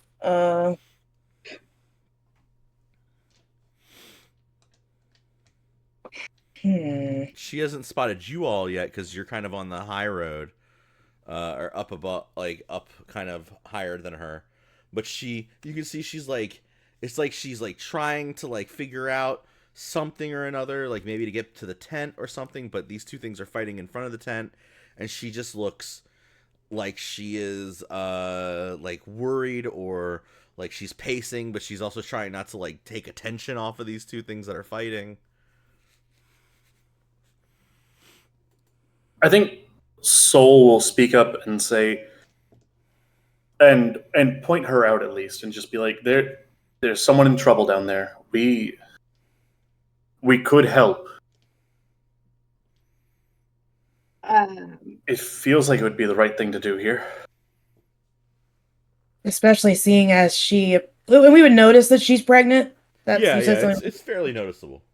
That she's with child. It would definitely be in Isis's mind to know we need to step in and try to do something. Does nobody see the two fighting chimeras? Like, maybe we wait till they done fighting. She not necessary in danger. And Cinder in Underwing, luck is part of survival.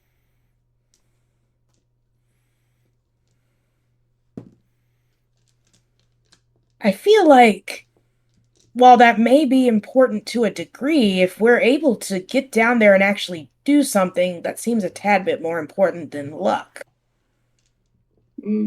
Yes, there are many dead people in Underwing who thought the same thing. Luck is all fair and good, but why not stack the deck in her favor? Her? We not even know her. Rule number 5. No stick neck for nobody. Nobody you know. Hey, Asen, how many fingers is 5? I'm trying to figure out his level of intelligence here, okay? I haven't quite pieced that out. You know what, Asen? You can tell us how many fingers is 5. I won't go down there.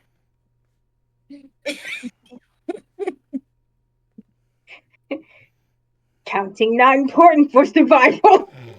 Apparently, it is enough to make a list of rules with numbers. So. Oh, I'm keeping track. Now. You have no idea. Of all the rules? Yeah. I wrote down rule number 5. We got this.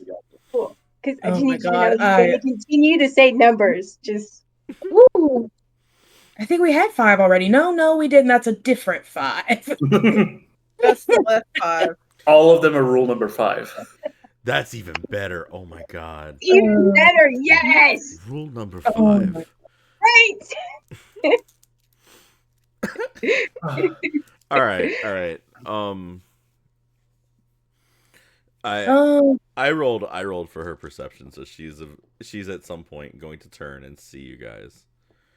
And whether you've gone down to help her or not, she's going to like kind of like hold her stomach and kind of like begin to like make her way up the hill towards you, and she's you could tell she's like worried about calling out to you.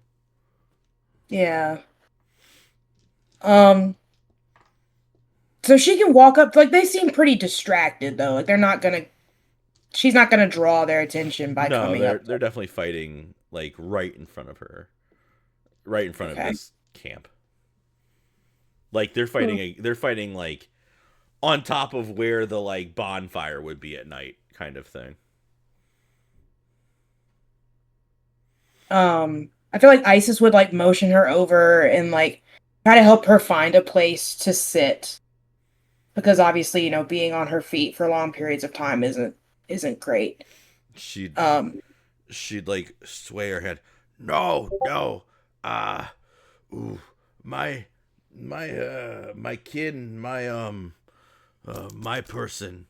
And she's trying to talk like a common language because she only really speaks Orcish. mhm. And his leg hurt. He's down in the tent. I need help. Oh. And she conveys this as best as she can to her. Like her husband's leg is broken and he's like laid up in the tent. I think Soul will just. We've already lost someone else today. We need to help where we can. If no one survives to see Cinderlace fall, then why are we doing it? Right. We're saving everyone. We're saving the entire world at this point. I mean, we are, though. That's why we're here. That made me snort. I love the idea of Asen just being like, fine, we'll just save the whole world, and then Isis being like, yeah, but we are though. We are. That's the whole reason we're here. Right. Isis would agree with Soul. We need to do something. We need to find a way to help this woman's partner, significant other, husband, whatever. We can't just leave him down there. Even if all we do is draw them away. Yeah, I don't know how distractions really would work, though, because it seems they're pretty intent on each other. They didn't even notice her. I have a plan. Oh, Yes. yeah. Yeah. So I've got a plan. Okay. She's gonna like get really, really intense, like she's about to tell them this great plan. Uh-huh. And as she turns, she's gonna wild shape into a bird and fly towards the chimeras. Okay. In that note, Oh. we're gonna switch over to a map, which means Oh. I'm recording again. Just a shout out. Thank you, 2 Minute Tabletop, for the map. Perfect. Great job. And a link to 2 Minute Tabletop is in the description of the video that you guys are listening to or watching. You should check it out. They have a ton of free stuff, a ton of stuff you can pay for, a ton of stuff you can pay whatever you want for, and a lot of their maps are really, really pretty. Very well hand-drawn, very cool looking things. That's what you're looking at here. I needed one really quick. This fit the description very well. We're there. Anyway, Mayrin, you just turned into a bird and flew off. If you'd like to move your piece to wherever you're going here and give me a description of what you're doing with this amazing plan. This one me, that's not me. Where am I at? There I am. You're Mayrin.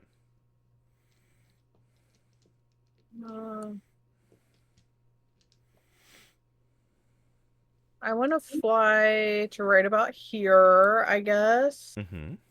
I don't know. Ideally, I want to be over top of them dramatically, but this works too. I mean, you can be over top of them dramatically if you want to be. Hear me out. Mm-hmm. I'm reconsidering that psychotic plan. Oh. But as it does not take an action to take beast form, I just mark a stress. I can dismiss it at any time because I am not special enough to be able to cast spells as a bird. I am going to make a spell attack and drop and unleash chaos into the middle of them. Okay. Their little fight. All right. What is read me unleash chaos, I guess. You make a spell cast roll. I guess I have to pick one of them. So we'll pick the one on the left. All right. Make a spell cast roll, and on a success, roll a number of d10s equal to the tokens you spent. I'm going to spend all 3 tokens on it, so All right. that is a what is my spell cast? +3, 16 on hope. Okay. Yeah. You do it. You get past its difficulty rating by all means. And then we're gonna do. I have so many dice. Why did I not pick out the dice I wanted to use for my run? Okay. We're gonna drop 3d10 on it. All right. That's 9. That's 18 damage. 18 magical damage. Very good, very good. Okay, let's do something really fun. Mayrin, since you made the first attack, roll me a d6 real quick. Boy. Huh? I said, oh boy. I thought you said why. I was like, also why. But that's a 2. All right.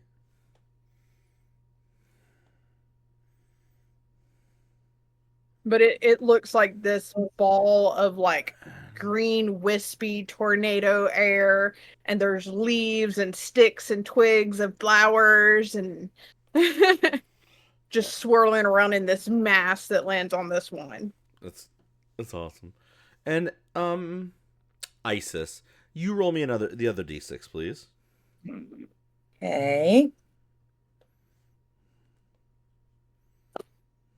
That is a 4.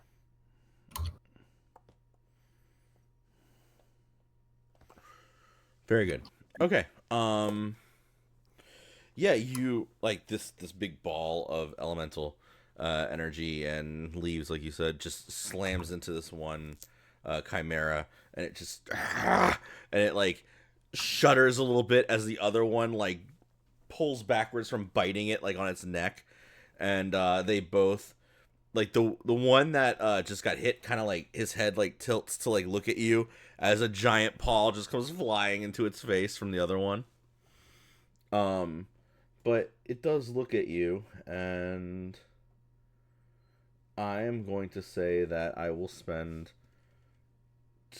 one of my fear to interrupt the turn and spotlight it.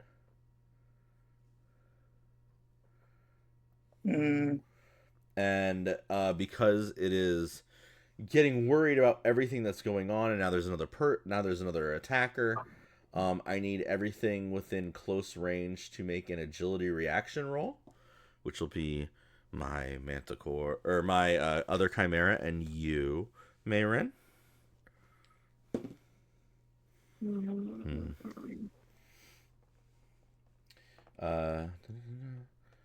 You're looking for a 14.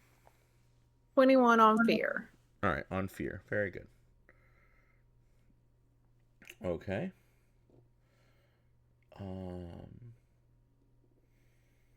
Well, you made it, so you won't be taking any damage, but it is my turn. My one chimera that is attacking is still going to keep attacking this other one. And let's roll for it, I guess.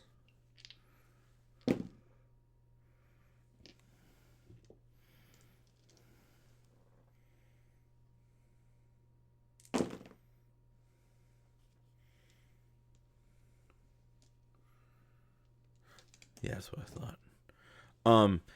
So you got the attention of one, and it roared at you, and it like as you kind of like just like the roar doesn't do what it's hoping for.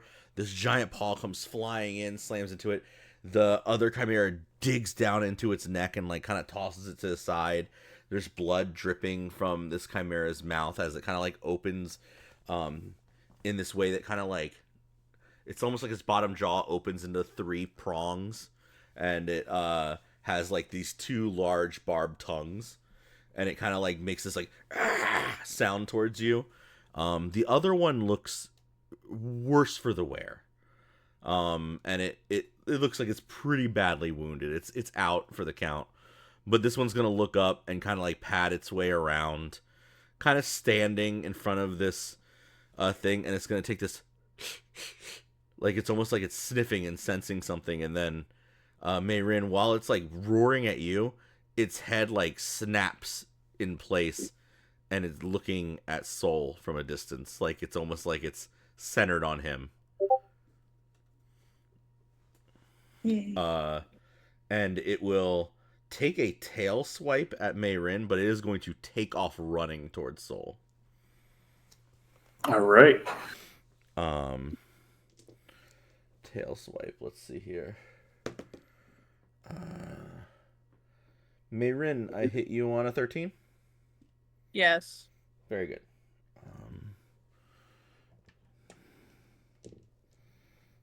That'll be.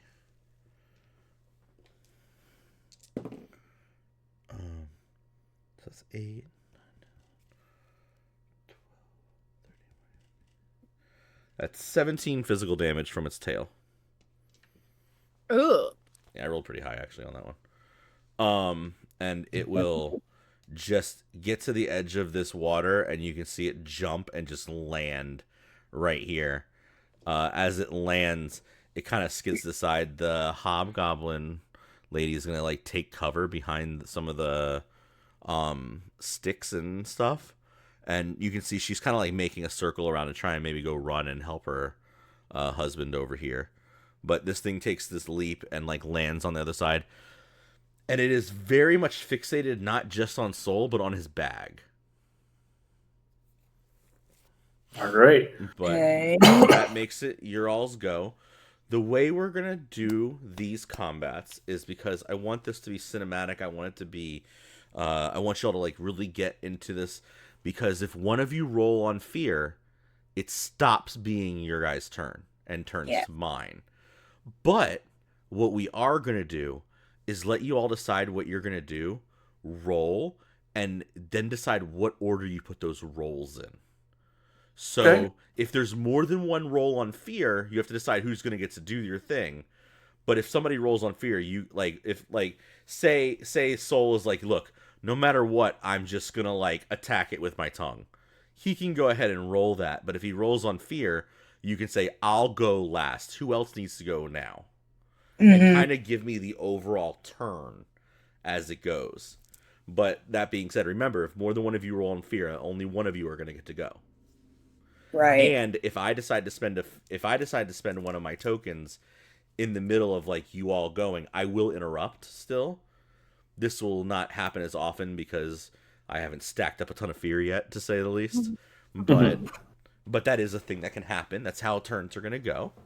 But please talk through what you all need to do. Like I said, you just watched this large chimera. Think of it like a lion with a scorpion tail, and like this like I said, this large like detachable jaw that has like these 2 barbed tongues. It just kind of leapt, and it's definitely going to try and eat whatever's in Soul's bag. That's what it's being attracted to. Cool.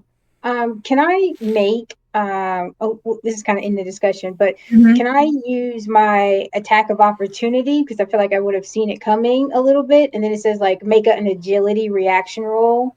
And so I was like, could I use that instead of like a like, I don't know, I imagine like I kind of like slid towards him. Yeah, if you would like to like I mean, it could be a part of the I would say on. no, I'd say because it's a reaction thing, it's like outside of your all's turn phase. So like because there's no real turns, but I would say that like because it's that way, I'd give it to you for free. Like if you roll on fear, I'm just gonna add the fear to my pile, but I'm not gonna like butt in and stop immediately, other than maybe to swipe back at you really fast. But because it's so fixated on Soul, that's Okay. you know what I mean. So yeah, go ahead, make your reaction. Bet. And then, like, as far as what That is I... a 19 on hope. Oh, nice. Yeah, go ahead, roll damage.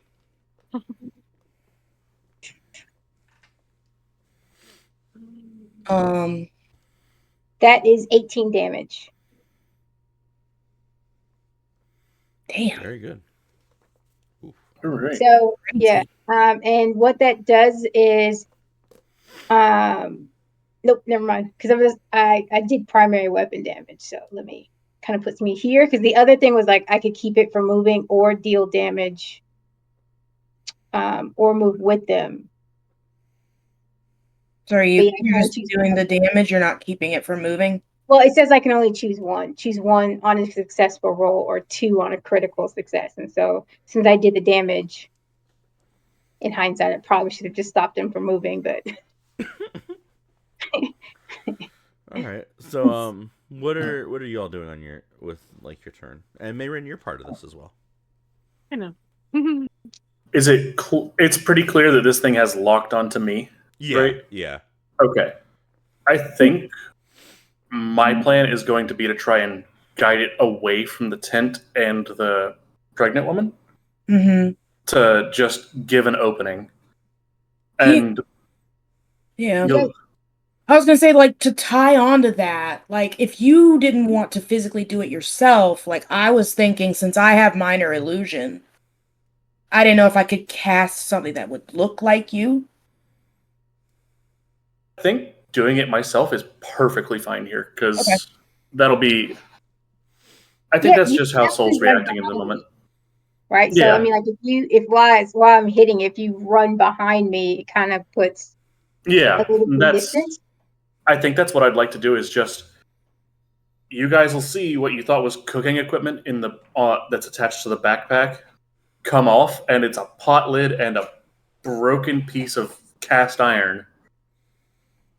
As that's the only weapons that Soul has, the only thing close to a weapon that Soul has, they'll hop off the horse and just start running over behind Asen, since it's locked onto them.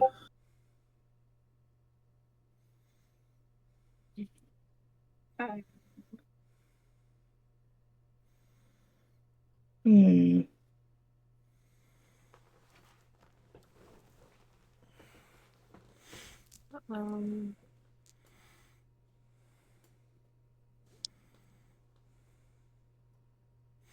Okay, so then if we've got Asen locking it down here, you ran off that way. I guess just to further solidify to keep it where it needs to be.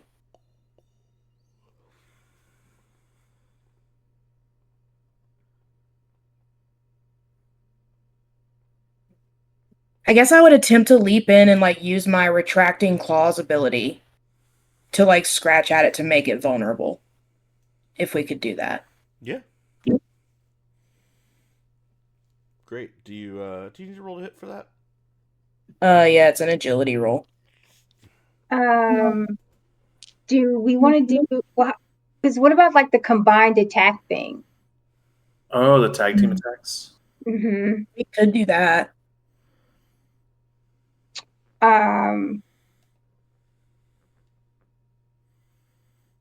So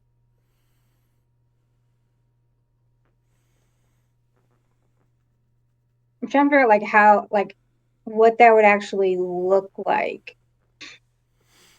Because here's my thing: is I have an ability called Chokehold.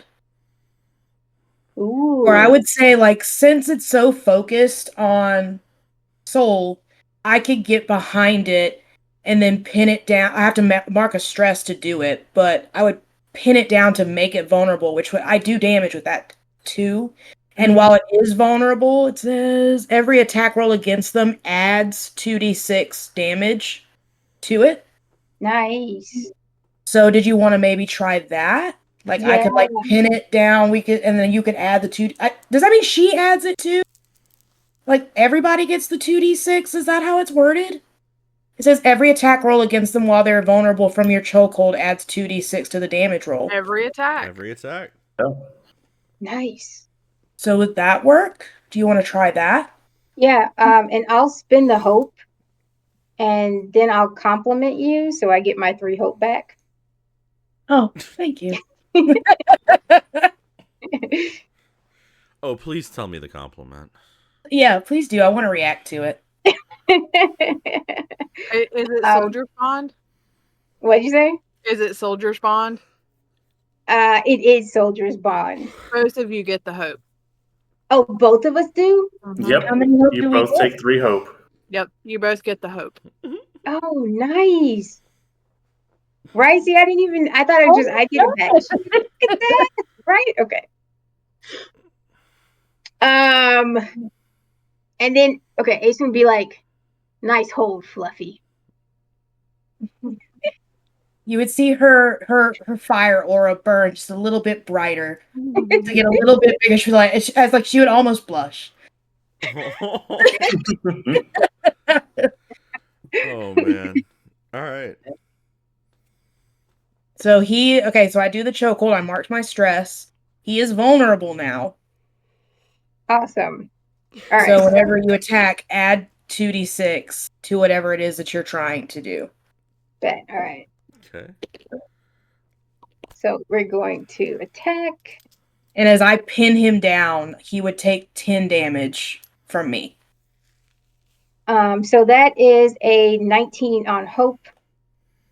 Yeah, it hits. All right, and so let's roll the first bit of damage. Is it 20? And then I get to roll the 2d6?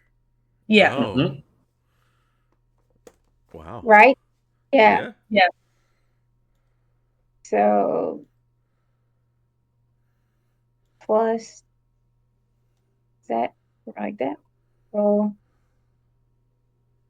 All right, and that was a 3, so that puts him at 23. Should I keep going? Or is he dead?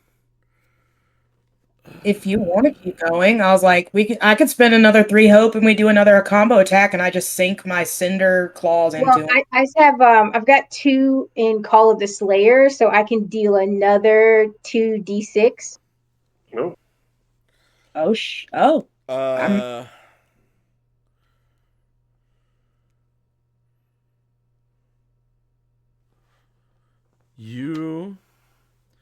If you did another 2d6 and got a 9 plus, you would put it into where it takes another, like it would take severe damage. massive damage. It would take massive damage. Oh, you should do it. Definitely want to do that. I think we should do it. We got a 7. Dang. All right. It Well, was worth a shot. it takes a really great, like, this is a massive hit, and it just like the stone starts to crack, and because of that, I will interrupt this turn. I will spend 2 of my fear points, one to interrupt, one to spotlight my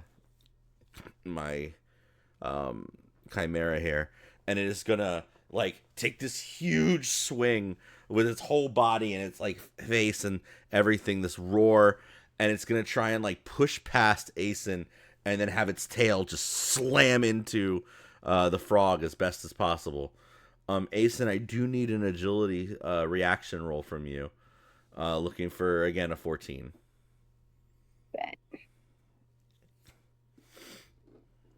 I got a 20. I got a critical success. All right. Well, like I said, and like Asen just kind of like put like it goes to roar, and Asen, you can decide what you do back. Oh, Asen would totally roar. Like it would roar, and then Asen would be like. Yeah, so this thing like gives out this lets out this huge roar and tries to like shoulder check Asen, and Asen just like shoves it back like all Broly style, chest out, and then just But wah back. And as he does that, the tail's gonna fly past him, and I will take that one last shot at hitting our frog here. Oh boy. I believe that is a 16, so I'm pretty sure I hit you. Yeah, that's gonna hit. And I will do. um, I need the 2. Come back. Okay. I didn't roll as high that time. 3, 4, 5. So 11 physical damage, and as this tail, this very barbed tail, just grazes past you, and it kind of clear cuts your side, and the tail, instead of just completely slamming into you, hits the ground right next to you after taking a nice cut out of your side, and as it does, the ground itself goes, and you can see this spray of poison come flying out like a geyser that it was trying to pump into you, but it just barely didn't land the injection.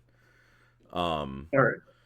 So Yeah. what I'll say is since thanks to the guardian ability, it's going to be reduced by 9 to just 2 damage, which is only a minor one. Yep. I'll just say that Soul hears the roar, turns their head, and just kind of almost trips over a rock in front of them. That's just enough to get it to where the tail barely scratches their side.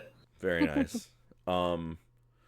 That goes back to you guys, as one of the things you would notice is that this hobgoblin woman has run across the water, and she's running back to the tent, and this other thing, the other chimera, kind of gets up, shakes off. You can see blood pouring out of its neck. Neither one of these chimeras look like they're gonna make it through the next couple minutes. I just want to let you know, they both look terribly messed up, but this one is beelining straight for our hobgoblin lady, trying to make a full-on charge for her. Oh no. No, it's not, because I'm going to throw a vicious entangle at it. Okay. What happens? Well, with my nifty little crit here, it's going to be temporarily restrained as roots and vines wrap up from the ground and wrap around its paws and its body and kind of pull it back. Doing 1d8 damage, which is a whole 4 points of damage. All right. I would like to spend my second action, but if anyone else would like to go, they can.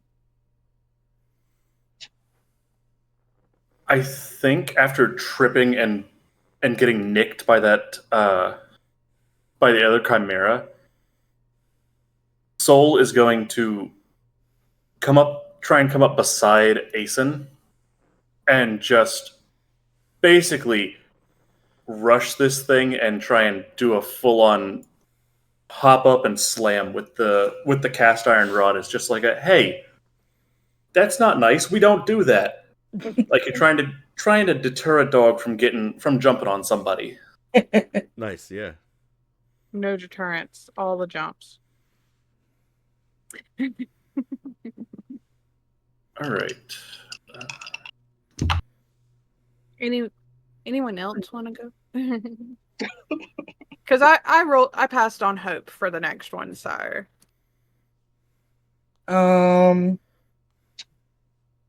I mean, I feel like I'm in the middle of. I mean, we could kill the current chimera if Yeah.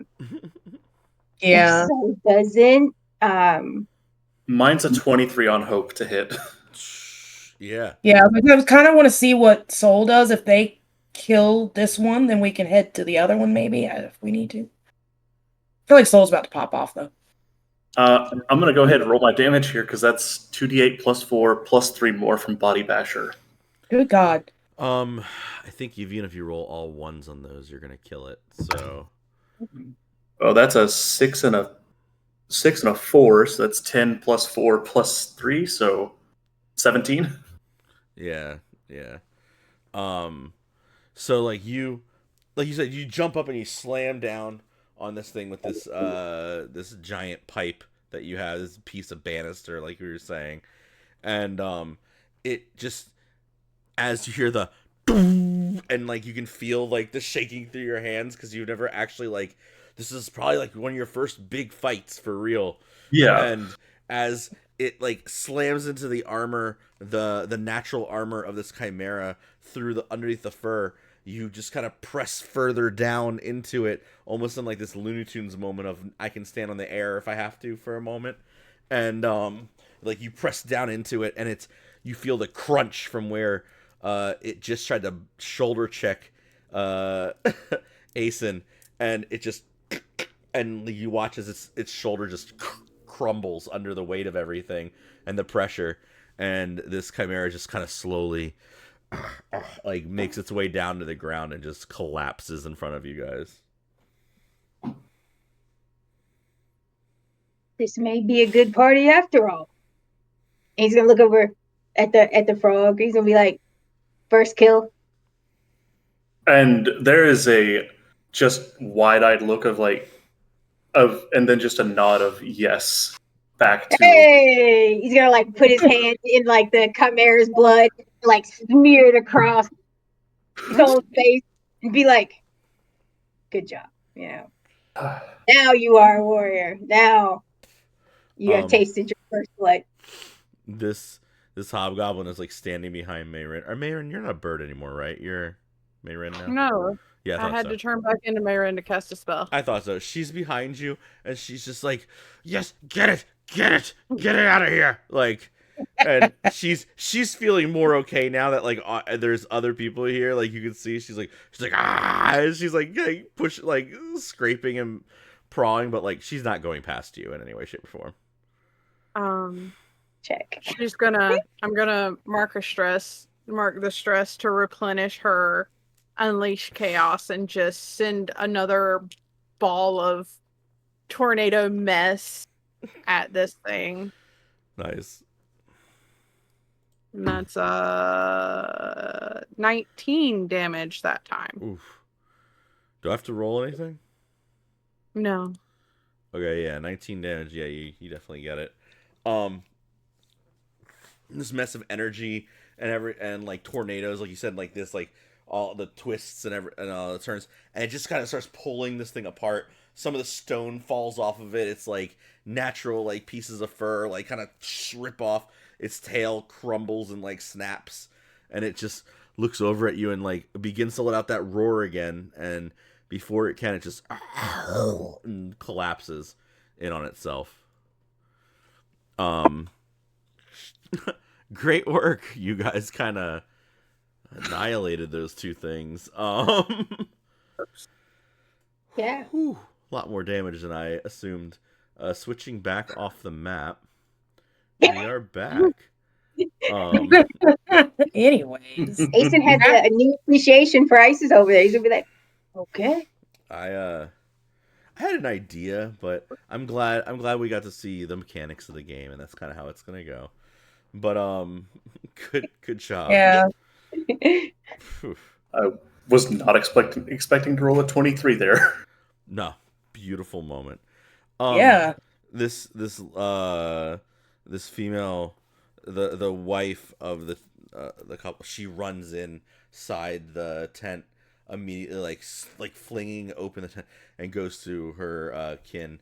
You can see this like hobgoblin guy who is like out, like he is done. He's got scrapes across his face and this big like gash in his chest where it's bandaged up. It's kind of bleeding a little bit. There's this like goopy part to his blood. It's almost like it's coagulating or something, and you can see where his leg is broken. Like this hobgoblin looks like he has been messed up. Mayrin, you're the closest one to see it, but everybody else you would approach and see it as well.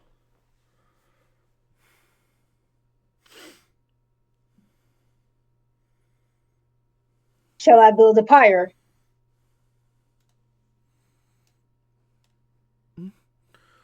What? He's not.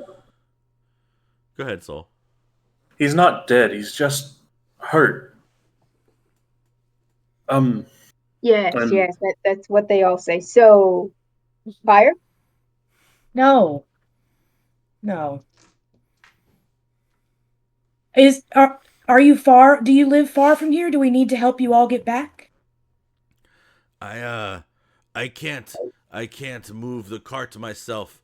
It's too much on me. I was hoping maybe to have child and then travel with him, but he got very hurt from river creatures. I shoot them away, but they do this, and she like shows like the gash that's kind of like infected and poisoned. And she says, we up north, Hearth's Hill. That's our home." And see, that's where we were going anyways.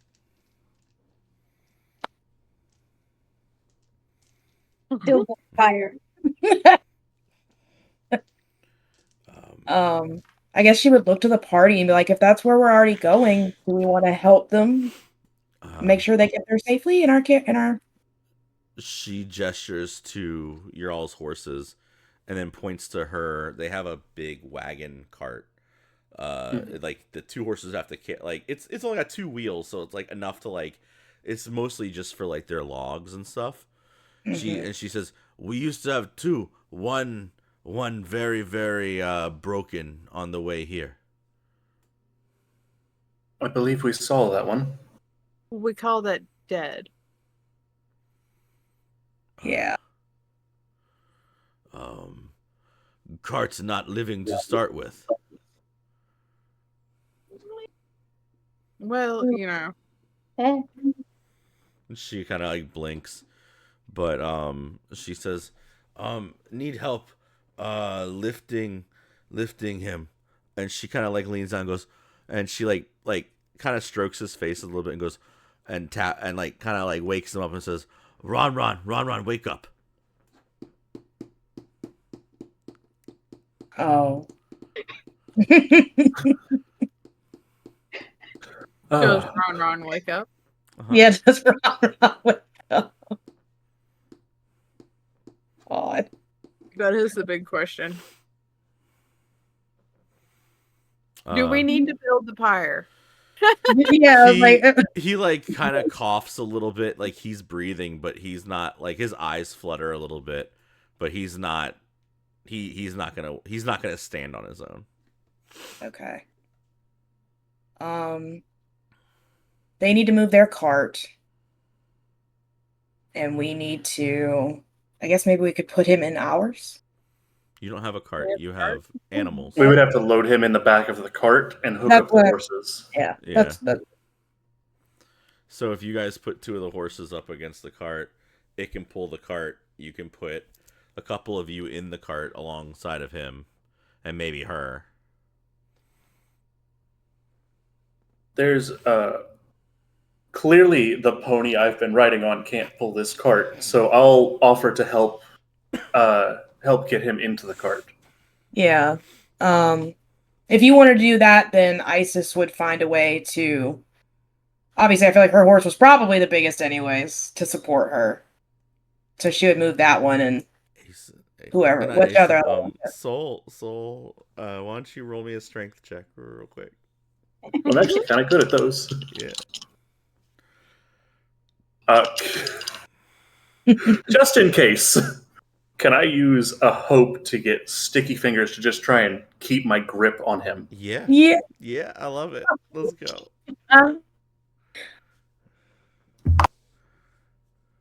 That would be a. It's on fear, but it is a 16. No, I think that while it takes a bit, if nobody else happens to step in, Soul, between you and this hobgoblin, you help the other hobgoblin into the cart. And he kind of like wakes up just briefly, like you see his eyes kind of flutter open, and he kind of looks at you and goes, "Oh, I did not hurt any of the frogs. And he just kind of lays his head down onto your shoulder. Soul will just think, I wonder if any of my siblings came out of the lake this way. And if he's telling the truth, and then just help get him in the cart. Yeah.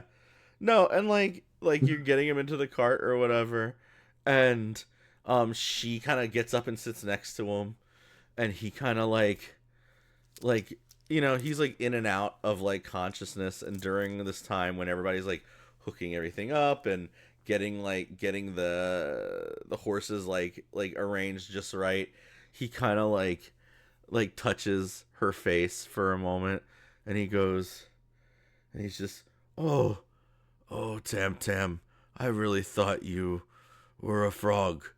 I'm so glad you're not a frog. You're so much prettier as not a frog.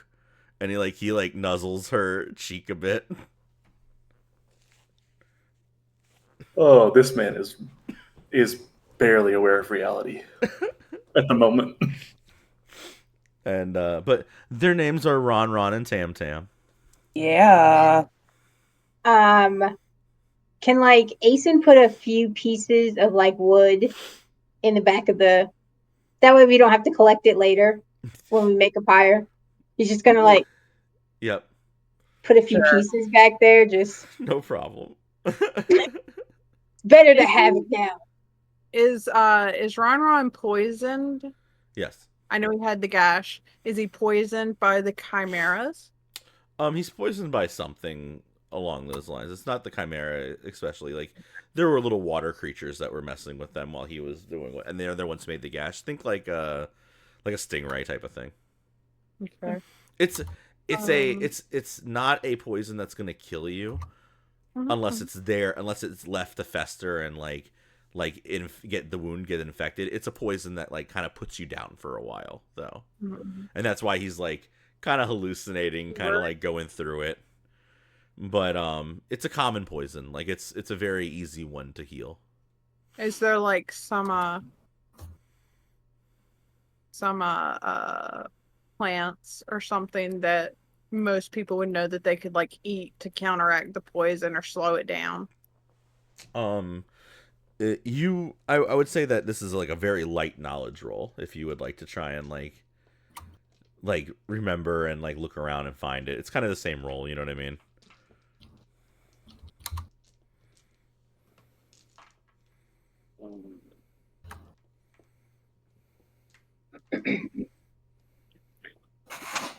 Well, it's a flat 11 on fear. Okay. I think that you'd remember that, like, yeah, this is a pretty common poison. Like, you could just go get regular, like simple herbs, grind them up, and like put them on the infection so that they'd soak out some of the poison.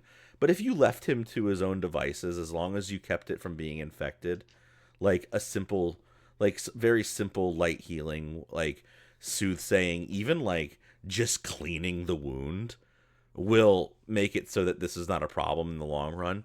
And it looks like she's been doing that as best as she can. Like it's Right. not, this is not a festering wound that is whatever. It is just a very deep wound, and the blood is starting to like cake up because of how much it's like happened. So it looks much worse than what it really is, because he is going through the midst of the poison, but also like it's a deep gash. Mayrin would do it more to kind of keep him comfortable on the ride back. Yeah. Okay, yeah, great. And as you're doing that, he's like, the more you comfort him, the more he's like able to come out of the like poison spell of it all. You guys are kind of traveling. Every once in a while he's like trying to sit up, and he obviously can't sit up. Like the more he tries to sit up, the more it bleeds a little bit more, and he's being a stubborn guy about it.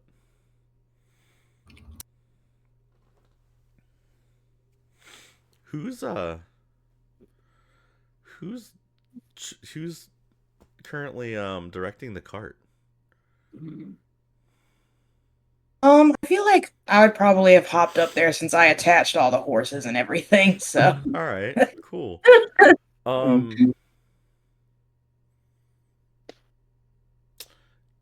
Give me a finesse roll.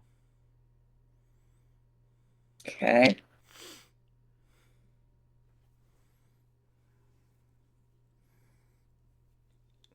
Just in case, I'm gonna spend one of my hope to add one of my experiences called Be Prepared. Be prepared, right? That's From the Lion King, right? Like that's what I heard. Like what I heard in my head too. So I'll add a 2 to this, so that makes it a 17 on hope. Yeah, I think you're realizing that like some of this road is like way bumpier than you're used to. And there's like logs that are like broken and like thrown out into the roadway.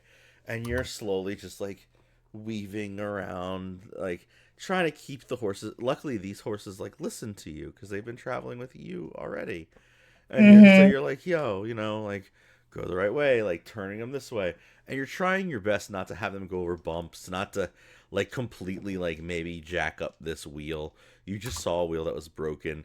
Whatever, like one of the wheels on this one doesn't really have like a very solid hubcap to it. So you're like, man, all we need right now is this like giant like splinter of wood to come off of this giant like wheel, and Right. you be stuck in the middle of this place where you have to like carry this like half dead hobgoblin and this very very pregnant hobgoblin with you. Right. But in the back, every once in a while you go over this like very light bump. You guys don't really notice how like ISIS is doing work currently to like keep these things like directed and going properly. And in the back, you guys are just having a pleasant ride. Other than Soul, who is on little Sebastian here, just kind of clicking along. Yep. Just trying to keep up, just like, all right, let's go. Yep.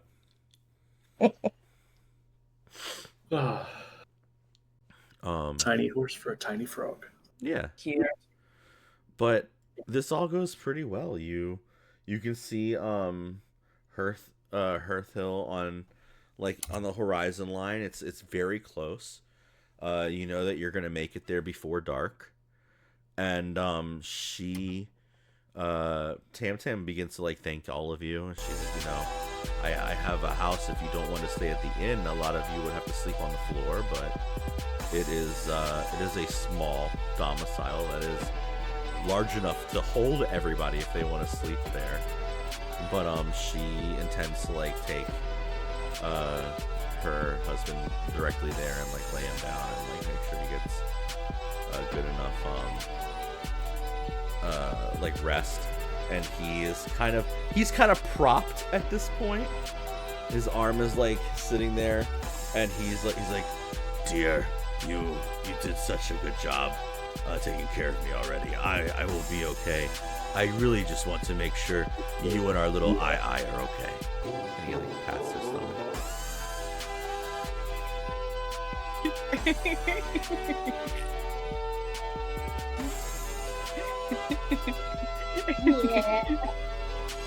Yeah. Are we supposed to let that one slide? It just. I guess we just, yeah, we do.